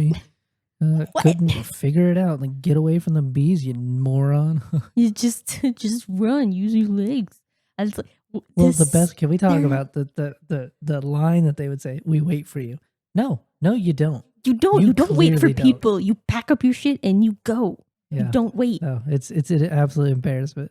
It's just so bizarre. And I'm like, surely in a community this small and this tight knit, if one of your men who has a wife and 2 young kids, if he's unable to pull his cart, you would think, maybe we could help him because he has a wife and 2 kids. We're not going to leave them out in the forest. Was this leader pulling his own cart? This guy? I guess. He seems like he'd be the one in front. I don't know if he was pulling it or if those 2 village busybodies that are always on him or if he's making them pull it. Yeah, I don't know. I'm so confused as to the nature of this group of people. They're cold. They are cold-hearted. Like borderline just like savages. They're sociopaths. Like all of them are sociopaths. Batshit insane. Except for the one girl. The one young girl who lost her the family, friend of Nori. She's like the only good The most interesting character who makes the most sense and is the only one who ever does anything sensible. I did like that line she said when her and Nori were arguing. She's like, there's head sense and there's heart sense. And the friend is like, no, there's common sense and nonsense. And if you lost some, you can have some of mine. If you lost some of the former, you can have some of the latter. You can have some of mine. Yeah, I was just like, this society is it was bizarre to begin with. And now it's even more bizarre because hobbits they're not cruel. No, in fact, they're probably the most, like, they can be petty. Yeah, and but they're annoying not and obnoxious to each other. but they Yeah. are not Yeah, ever but portrayed as like they would super help cool. out. They would help out Jerry McGarry, who broke his foot. Well, they're known for being But they would community. just hold it over his head like, "Hey, remember when I did this for you? You owe me, something." Like that they had a very strong sense of community, and I don't want to hear anything, "Oh, Harfoots aren't Harfoots are hobbits." They are. Tolkien said they were. Harfoot is not like a brand of hobbit. It's or like some offshoot. Well, maybe they some could say their distant culture relative. They're changed over time. it's The like thousands of years between this. it's like a Brandy Book, a Took, a Harfoot. They're just like last names, families of this species. They're hobbits. They are hobbits. Just fucking bizarre hobbits, but they are. Sociopathic hobbits. They all got one group together. We're like, we don't care about death. They're all the outcasts of the regular hobbit societies, and they all like kind of join together to have this murder train. The twist will be they're cannibals and they're eating the bodies of the people that fall. They're like, oh, we're gonna have to leave you behind. We'll circle back around. Yeah. How do you think we keep those storerooms stocked with all this meat? It's so bizarre. There's no reason for them to exist, really. But so they have this thing, and Nori sneaks into this guy's trailer to get star papers for her old man friend, who revealed that he's looking for a set of stars with fireflies that he murdered, which keeps coming up, by the way. The murdered fireflies is a really big deal for these. I feel like it's just the one girl. She just keeps bringing it up. Which, she saw him manipulating the fireflies, which should be the bizarre thing. Not that they died. She lost her whole family. Maybe, in defense, maybe she's just worried because, like, that's a weird thing to happen.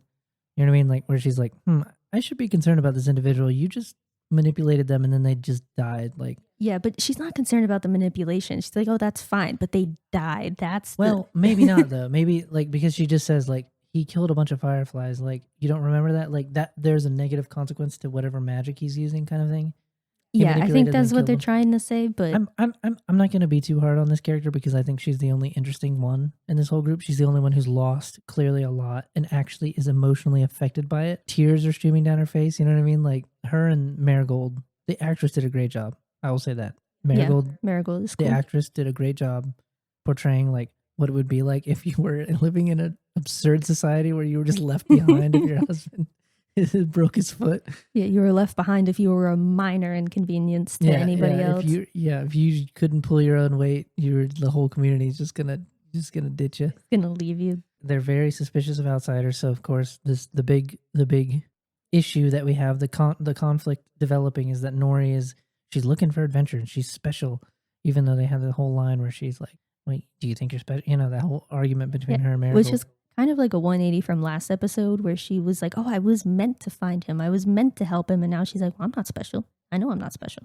Well, you can make the argument she's a child and she has no idea what she wants, which I would she's make not, the argument. I don't think she's that young. She's a kid, but she's not, she shouldn't be that stupid. Her prefrontal cortex should have been formed enough at this point where she realizes that her actions have consequences and she needs to be careful with her actions because that's going to determine the consequences. Well, in fairness, you need characters who make unusual decisions to get a story going. I mean, the most interesting characters you tell that from the perspective of the ones who make decisions that are kind of outside the box, right? Fair enough. But you need to have some sort of like reasonable justification for this character doing it. Like, she should have some understanding of the world that's a little deeper than other people, that isn't based on her feelings entirely, right? Like, she should have an observational power. Like, that's how you get these interesting characters. Like, they have some observational power that makes them more interesting, or they have some gift or ability that other people don't have, and that's why they make the decisions they do that are so unusual, right? You get stories of like characters like Aragorn is a very wise character. He makes an unusual decision. No one understands it, but almost every decision he makes is for a purpose that he understands. And oftentimes he's sort of looked down on her, or like, what are you doing? Why are you doing this? This is stupid. Don't go down that path. Well, listen, I'm not going to explain myself to you, but I need to do this. We have a situation with Nori where she's just like, feel like it's the case. And it's like, is she psychic? Like, what are you trying to communicate to me? Like, why is she so aware? He has the Force. Right, but why is she, but like from the scenario, what does she know about this character? She's just very naive and kind-hearted. All she knows is that he fell from the stars. And her whole thing is like, she's like, oh, well, he fell near us. We were meant to find him. Like, Well, that's I the don't think he chose where to land. I feel like he was well, sort of that's the flung, and this is where he ended up, right. and it That's the line happened. Marigold says, right? Where she's like, Yeah. she's like, "Do you see destiny in this? Like, are you under the impression that this was your destiny? Do you think you're special? You're just a kid." And it's like, that's true. Everything she just said is true. And then she finishes it off with that stupid line Mhm. where she says, "The tallest, I don't remember what she says, like spruce or something, is the one that gets snipped or something." It's similar to the expression of the squeakiest wheel gets the oil, which is meant in the good version of that, which is like if you whine about something enough, you'll eventually get your way. It's not the best message, but the other thing is if you stand out enough, you'll get cut down, which is something they said in the army. Like you should blend in with everybody as much as possible. You know what I mean? Like you don't want to be the one the drill sergeant knows the name of, kind of thing, because you're gonna get punished the most, or called out the most, or voluntold the most, or whatever. That's supposed to be what it communicates. Which I was like, I thought she was being reasonable up until that point. I was like, why did you go there? Like, just keep your head down, just do what you need to do. I guess that's the Harfoot way at this point. Yeah, because it's the only way they can survive. Because they're not warriors. They don't have any sort of like method of self defense. They're very small. Like they have to stay hidden, or else they die. Which makes nomadic living very unusual for them. You'd think they would find a place, plant it right there, and then build up like a community where they could, manage to hide and all that stuff. But maybe it's too early. Maybe they're still figuring out their ways. That makes too much. No, they've been doing that for thousands of years. A That's what 1,000 years. Marigold said. 1,000. Oh, 1,000 years. Just 1,000. That's a That's lot all of they years. have. That's a lot of years. I don't know. Maybe they've figured it out by then, but they keep getting left behind. So all they So yeah, so they have their little festival, and they have that night scene where you get some really good character development for the other young girl who lost her whole family, and tears roll down her face as she's saying the line, which is really good acting, by the way. Yeah, and then somehow tall old man friend.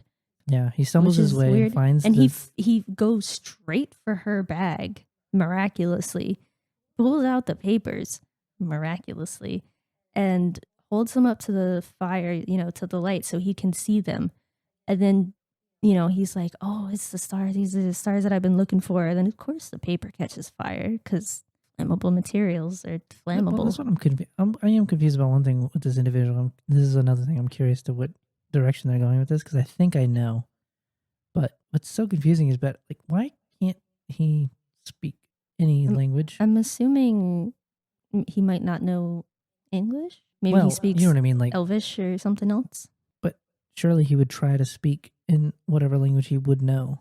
Maybe when he was a meteor, he hit the Earth so hard that he got concussed, and now he has to relearn everything. Yeah, that would be the thing. He got concussed. He didn't mean to land so hard as a meteor. Yeah, he didn't mean to land like it smack his head against everything. He was trying to land on his feet. So curious. I think I know what they went for with this, but if it is, it's so stupid. It's so stupid. Everything is stupid. But the papers catch fire. Somehow the whole place doesn't burn down, but he collapses a tent or some hanging decoration, which is meant to be comedic relief again, because he stands up and looks like a big. He looks like a big dummy. Like a big monster. He's a big... Let's make fun of the mentally handicapped meteor man. And then he says Nori, and everyone looks at her like, "Uh-oh, you're in trouble." And then they have this little meeting around the fire, and Mr. Camp Leader is like, "Well, typically we throw you out for this." Well, no, remember, that's all the other sociopaths are like, "Get her out of here. She lied and she did this. She broke our laws. We need to leave her behind." Yeah, they're just like, "Oh, leave her. They're immediately she can't be trusted. Death is the punishment. Leave her." Yep. But we'll wait for you. From our society. We wait for you. Yeah. Yeah. And then he says, "But she's young, so, we'll forgive this. You're allowed to travel with us tomorrow, but you have to be at the back of the line or whatever." Which is essentially a death sentence. Yeah. At least for her father. Yeah. How merciful. This is such a he should be cruel, that king, different society. Not king, but that leader. He should definitely be like held accountable for that. The cruelty with which he rules.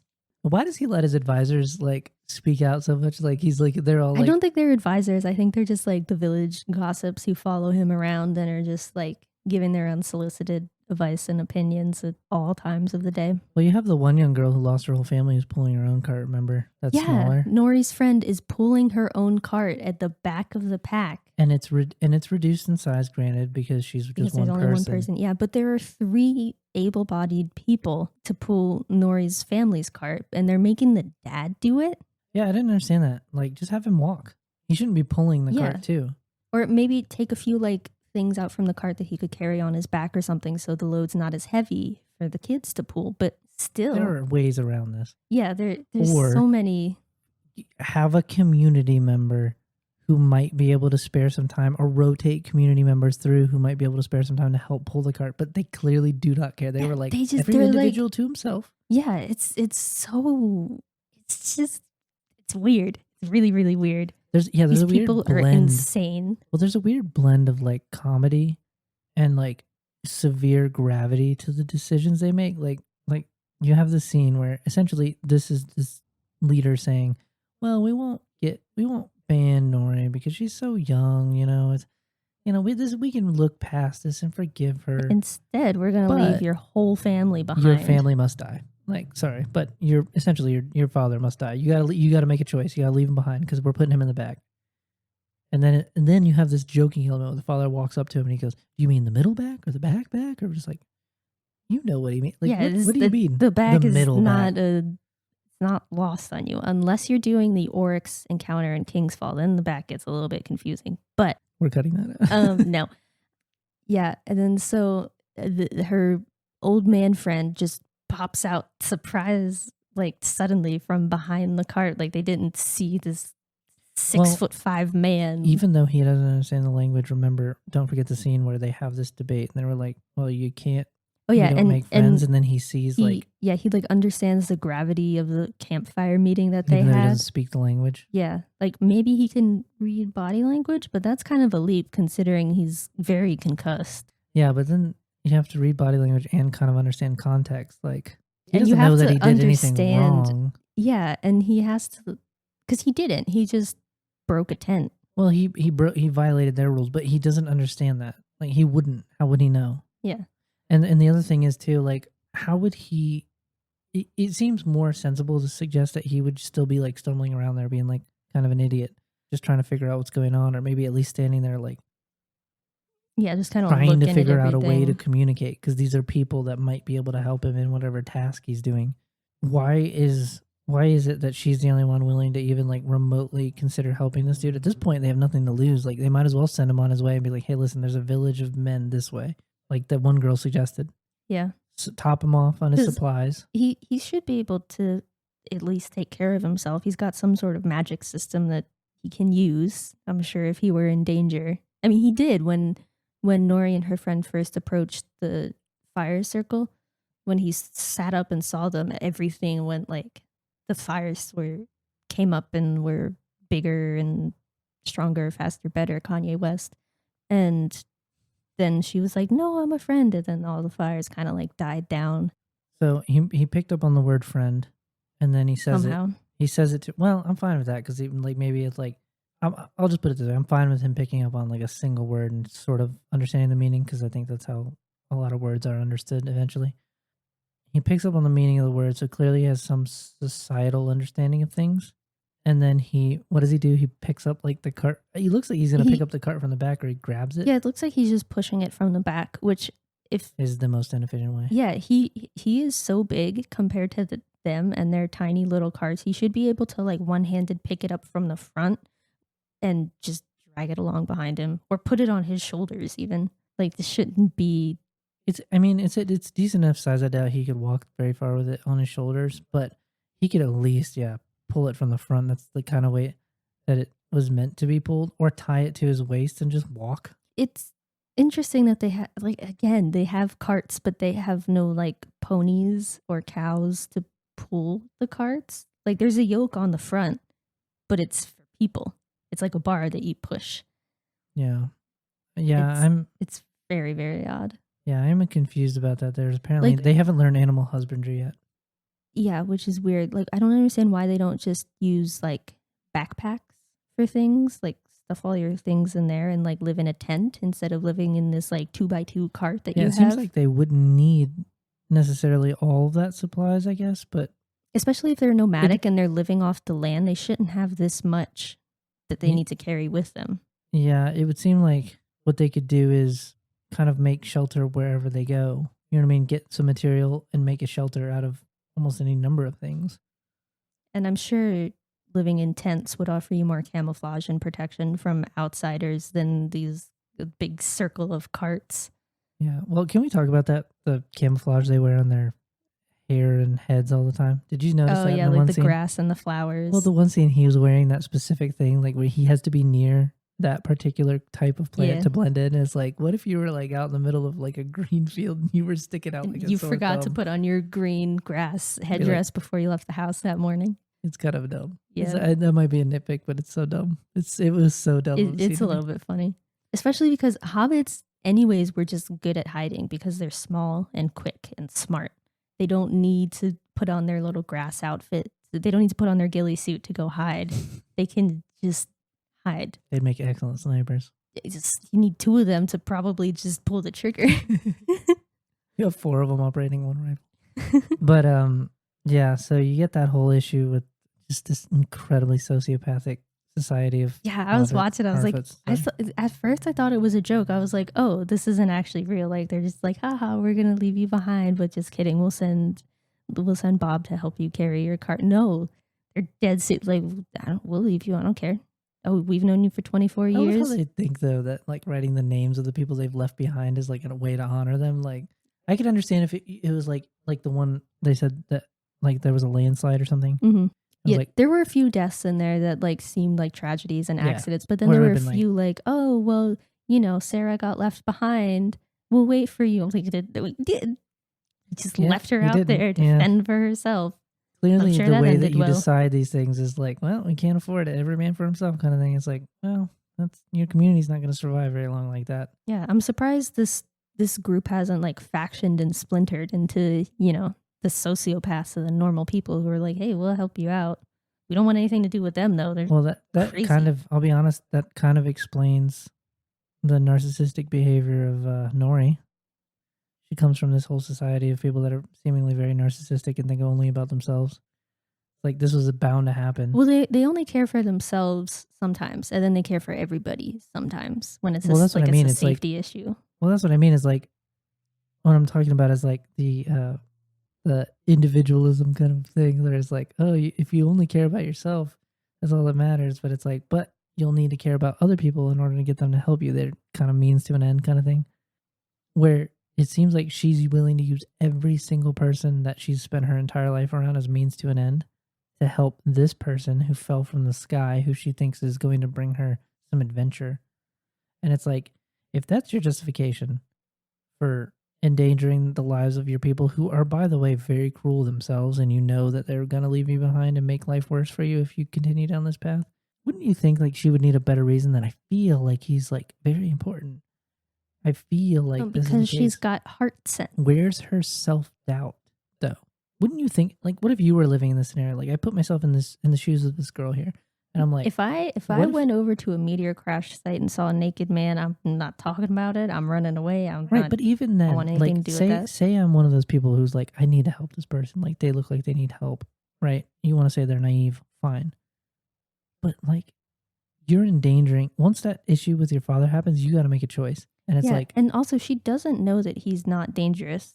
right, you know nothing She's about just him. assuming that the he's good. idea of the other girl of pointing him in the direction of, one of the nearest cities of men, topping off his supplies and saying, look, we've done as much as we can for you, but there's only so much we can do. That made sense to me.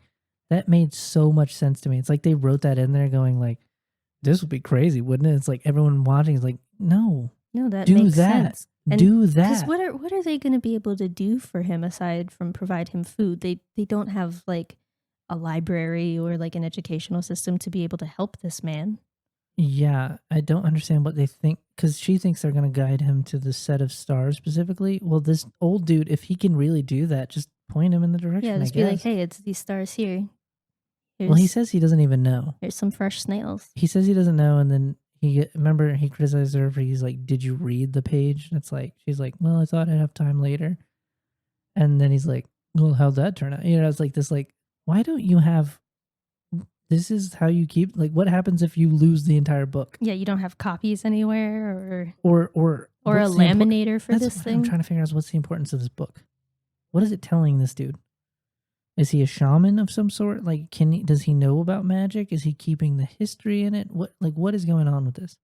It seems like he's using it It seems like he's using it to determine, like, sort of similar to the tree in Numenor, like when the leaves start falling off the tree, bad things are going to happen. Oh, like a If book of omens. Yeah, like, oh, if these stars, align on this night during this day, bad things are going to happen. But if the moon is like this on this day, then, good things are about to happen. I mean, that kind of makes sense in Tolkien's world. Yeah. It's not too far-fetched, but it's not clearly explained what he's doing with the one and only copy of the stars. How does he know all this, anyways? That would be my question too. Because I don't think hobbits or Harfoots were that They engaged weren't with the into like greater. astronomy. They were into physical earth.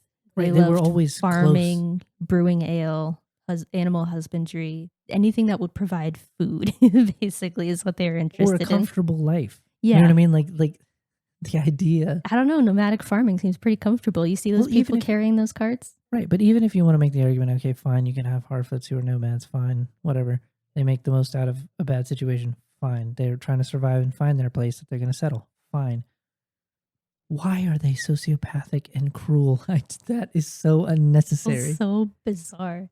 Because once you get there, can you imagine the psychological trauma of all the people living there? Like generations that would have to pass before you realize, like, we could have had more people here. If we would have just waited a little while in that one place. If we would have maybe helped all those If families. Well, if there was like imminent danger, I can understand, but I don't understand where is this imminent danger coming from? They haven't explained it. Yeah, they don't have a reason to be leaving. He's just like, we're leaving tomorrow. That's it. Or at least be in a hurry. You know what I mean? Like maybe they call it their traditions. Like, okay. Sure, but your tradition can't wait tradition? a little bit longer so this poor guy can get there and you can take care of his two young kids. That's what I mean is like, does it really supplant the need to provide, some degree of assurance that you might be able to get? Because a broken foot is not a death sentence in most societies. It is when you can't pull a cart. Right, but you would think that you would have a few extra people who could help. Probably from leaving all the ones behind that you probably didn't have to. You probably could have had a few extra hands to help this one.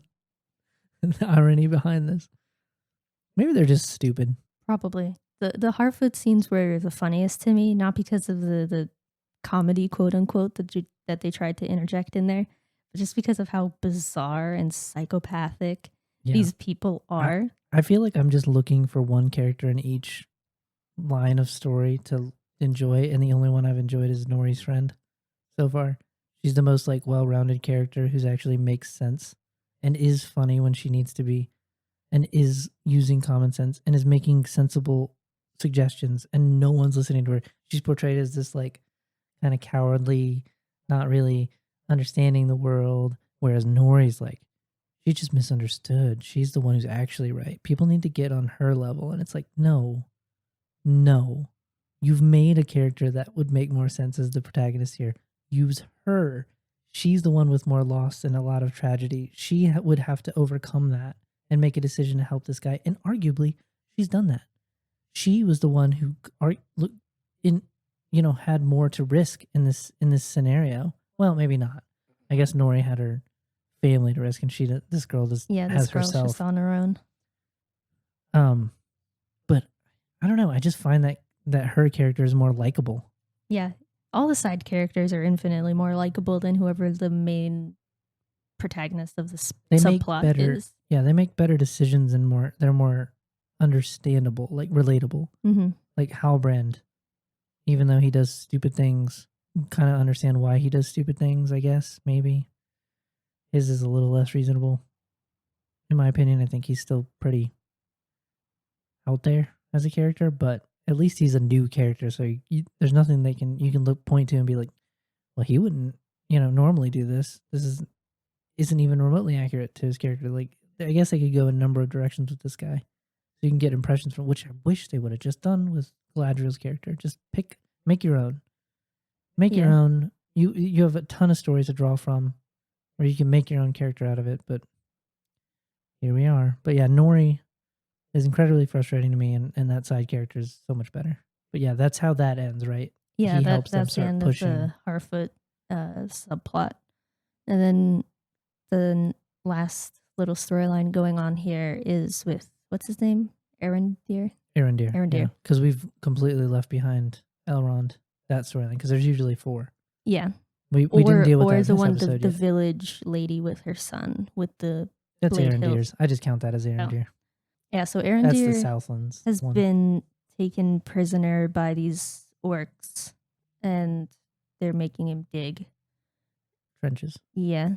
In the sunlight. They're prepping for World War I, and got to dig up all those trenches. Foxholes. And then he meets his elf friends there because they got captured too somehow. He meets a fellow elven soldier who he was with at the beginning doing patrols, and the commander of his little garrison. Yeah.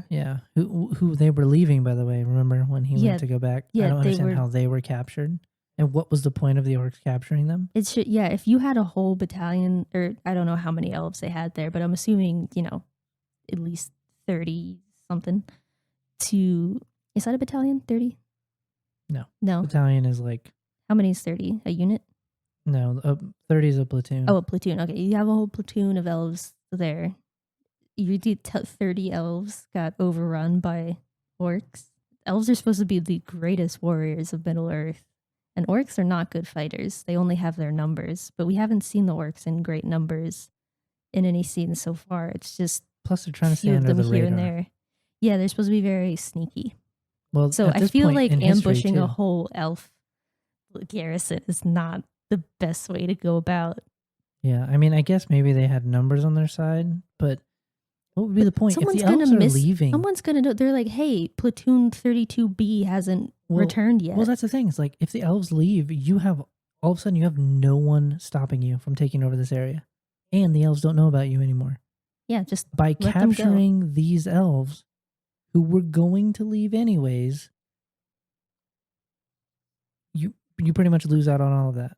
So I'm sure maybe they'll make an explanation. Probably not, because they killed the one off in the stupidest scene. Yeah. So he meets up with his buddies, and they're starting to dig, and then they come to this big old tree that's supposedly in their way of this trench they're digging, and they can't. They could have just took. They can't dig around it, even though they already started to, and it was already like halfway around the tree. They just had to dig like a few more feet, and the tree would have been, navigated around.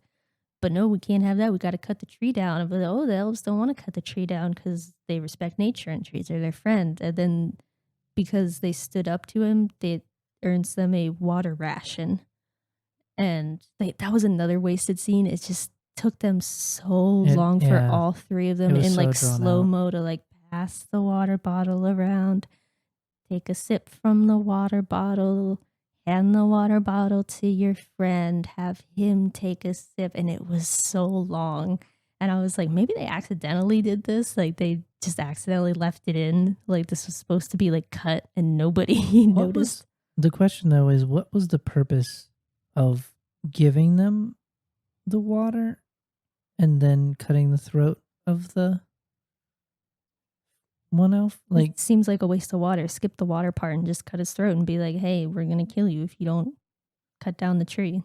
Yeah, was he trying? Well, the thing was, they had numbers on their side. They weren't afraid of the elves. The elves had no weapons, or at least they thought. They got weapons from the dead orcs. Well, remember they used their chain karate.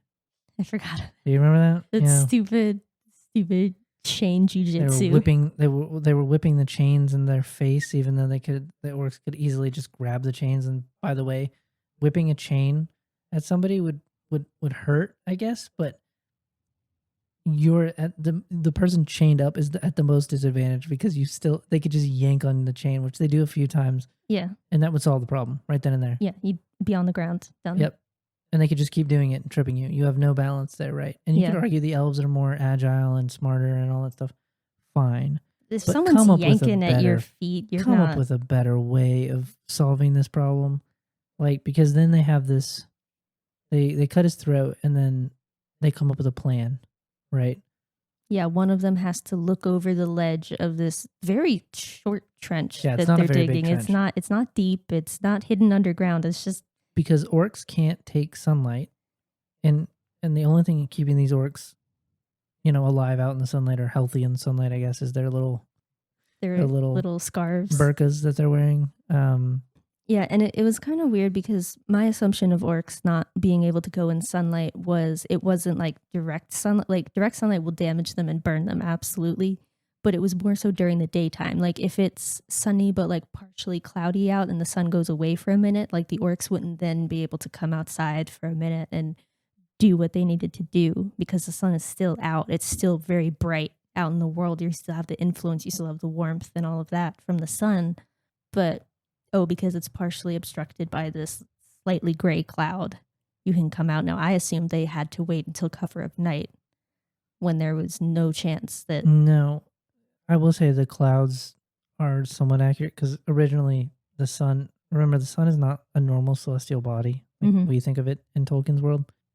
It's an actual like there's a charioteer piloting it. You know what I mean? Like it's one of those like treated as like a myth, but it's actually one of the last lights from Mhm. the two trees. So it's very important. And Morgoth and any creatures of evil were, they didn't like the sunlight. They wanted the darkness. So it's not, yeah, it's not, it doesn't, it's not good for them. So they block it out as much as possible. But you're right. Like I think it became more of a habit to seek cover of night anyways, because they move faster, they work better, they fight better, all that. They have all the advantage essentially in the dark. Well, not necessarily against elves though. Elves are just one with nature more so than anything else, and they're also great warriors. Like they've had thousands of years to hone a craft like that. You better be good at it at that point. Well, even when they didn't, they were actually really great warriors. It was Yeah, found weren't they out. just kind of like naturally gifted at almost Yeah, because anything? when Feanor originally fought for the first time, they just wiped them out with like a smaller group because that was the first time orcs had ever seen those elves. Yeah, it was. I can understand them saying like, these elves were smarter and they were resourceful and they could come up with a way to get out of it. But this whole contrived digging trenches out in the sunlight and they're wearing these stupid Yeah, scarves to keep because it off of I them. don't understand why they just wouldn't have them dig trenches like deep underground where you wouldn't have to worry about the sun because you're underground and you wouldn't. Because think about it, the further they dig the trench, they got to move that little like tent structure along with them. Well, that's what I'm wondering. Are they just building it as they go? I'm so I'm confused. assuming. That's what I'm so confused about. They have clearly a lot of prisoners who are doing all this digging. They could easily get around that tree so quickly. Yeah, but instead they're like, oh no, you have to chop it down, and they have one dude chop it down, which is going to take a very long time. And it's literally like 10 feet of a trench. Like it's 10 feet in the ground, which is not very far. Mm-mm. So any number of, if those people would just group up like they did in that scene and just run out, it seems like it'd make the most sense. But then they come up with this plan. Yeah, they just have to look over the not ridge. look over it, get up over it, yeah, and go in the direction they need to go. And because they come up with this, what would seem to be a sensible plan, like because the orcs can't be out in sunlight, right? So you can't be out in that open. Like you have to be kind of in that trench. Like they have to be near someplace they can go. They go through this whole fight scene that's so stupid. Yeah, they fight them with their chain karate, and they get weapons, and then they cut their chains off. A few of them. Yeah, and then Arondir makes a heroic decision to say like, "Hey, you go. I'll fight him." And then they release this warg, the tiny little terrible CGI for that budget. The wargs in Two Towers looked so much better. This thing was like the runt of the litter that had maybe had his head smacked into the ground a few too many times as a little pup. Apparently when he leaps, he is completely out of control. Yeah, remember you have like that scene where Arondir pulls him into the tree. Yeah, he just somehow just flew right into the trunk of the tree into all the roots. But the thing is though, is a warg should be no match for an elf. An elf should kick his ass regardless of the type of weapons that he has. Right. I suppose it depends on the elf, but yeah, a warrior like Arendir should make short work of that. Yeah. Short work. Yeah, Even because with the limited if Gimli resources. can make short work of a full-grown warg with a rider on it, Arendir should have absolutely no trouble with little baby runt of the litter. Even warg. without his conventional weapons and all that stuff. Yeah, Yeah, it should he be. should be It fine. shouldn't be too much trouble. But it was a weird plan because like they have all these orcs and the warg, and he gets out and he runs up and he gets over the thing. The garrison commander makes a break for it, and then he gets shot in the chest with arrows by something. I'm assuming more orcs because they're little white figures out in the background in the sunlight. Yeah, they didn't bother explaining that. Like this plan makes sense. Maybe they're gonna explain in the next episode that these orcs can live longer because they're protected by the power of Sauron or they put whoever on this their is. SPF this morning, and yeah, so then we have this figure who's spoken about and who I think we're supposed to assume is Sauron because it's implied that he can. The elves here know that he can shapeshift, and take on different personalities, and they keep calling Adar, and he's like, that sounds like an elven name, right? Is that the way they view it? Or a name that's not orc? Yeah, I think they said it was an elvish word. Yeah, so they were like, what orcs don't, they wouldn't speak this tongue or something like that. That's the way they reason it out. And so after this, essentially this fight where this elf kills this warg, kills another orc, kills like 3 or 4 of them, should be put to death because they easily killed the other elf. Like, you have him down there. They say, bring him to this guy, Adar. And it's like, why? Just kill him.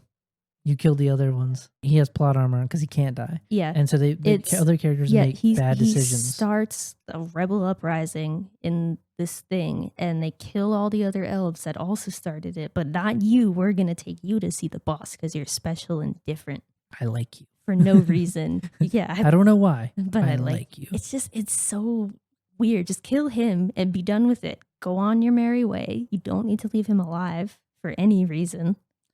Yeah, but I think so they're doing this to set up this dramatic moment where you see the gloves that resemble the ones Sauron wears. Mm-hmm. So I think we're meant to assume that this is Sauron in disguise again, but I think it's going to be a twist. I think they're leaving it up to a twist. I think it's going to be something dumb, and I've made my prediction, but yeah, I don't think it's actually going to be Sauron. That's too obvious. Yeah. To be honest, I almost don't really care who it is because whoever it is going to be a dumb scene regardless. Like, it almost doesn't matter what happened. They've messed up the build up. Yeah. Pretty bad, I think, so that there's not a whole lot of payoff to be had with this one. So it's like, yeah, I'm not overly excited about it or in anticipation. I am, but not for the reason of excitement. It's more of just the reason of that, just a curiosity of when you're passing a car wreck and you and you're slow down to look. Oh, what happened? And you want to see. You're just curious to see what happened. You don't necessarily want to see bad things, but you can't. You don't want to miss them either. Yeah. It's that phenomenon. But yeah. So my thoughts on this episode. My final closing thoughts on this episode. I liked some aspects of it more so. Some of the things that I did see with some of the world building, as far as not the actual narrative world building, the actual built world of Numenor. It was a really cool concept. Yeah, all the shots of Numenor were beautiful. Yeah, no. It's exactly what I would expect to see from a kingdom that is, this legendary and built up and that had built things that great in Lord of the Rings that you see, and you only get to see the other aspects. And this is the kind of thing that I would want to see from a show like this, is explore these aspects and explore characters in mini stories. Even would have been a cool idea in these areas. You know what I mean? Mini episodes with different characters from different timelines. Even you could have done 50 billion different things with this.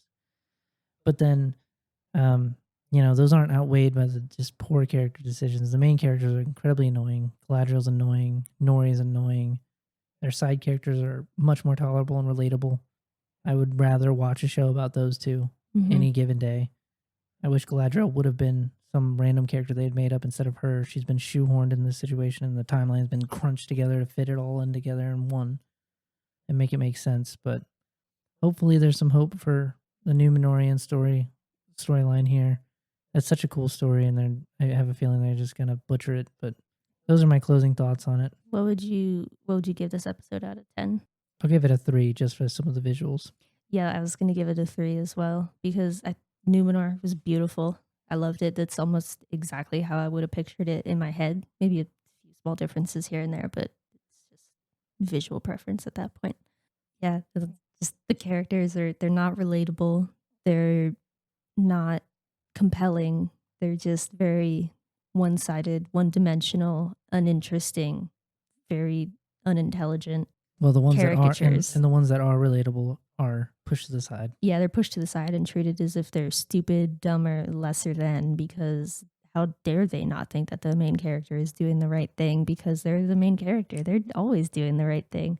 It's just, it's very weird and it's disappointing, but not surprising, to be quite honest. Yeah, I am curious to watch the rest of this show. Not because it's going to be good, not because I'm enjoying it, but because I want to see this train wreck happen. I'm about to pass the car crash that's coming up, and I need to look inside to see what's going on. Yeah, I think all hope for them maintaining any semblance of any resemblance to the source material that I'm familiar with at this point is kind of just it's disappearing with the crunching of the timeline the way they have, and some of the stupid story decisions they've made and the character decisions they made. My hopes it's pretty much run out, I think, and so now at this point it's just that morbid curiosity that keeps me tuning in. Yeah. Well, thank you for listening to this week's episode. Next week is still going to be the Rings of Power until this is over, and then maybe we'll move on to Andor. But I don't want to watch Andor. I really don't. I have some hope for it. All the reviews, I have a little bit of hope.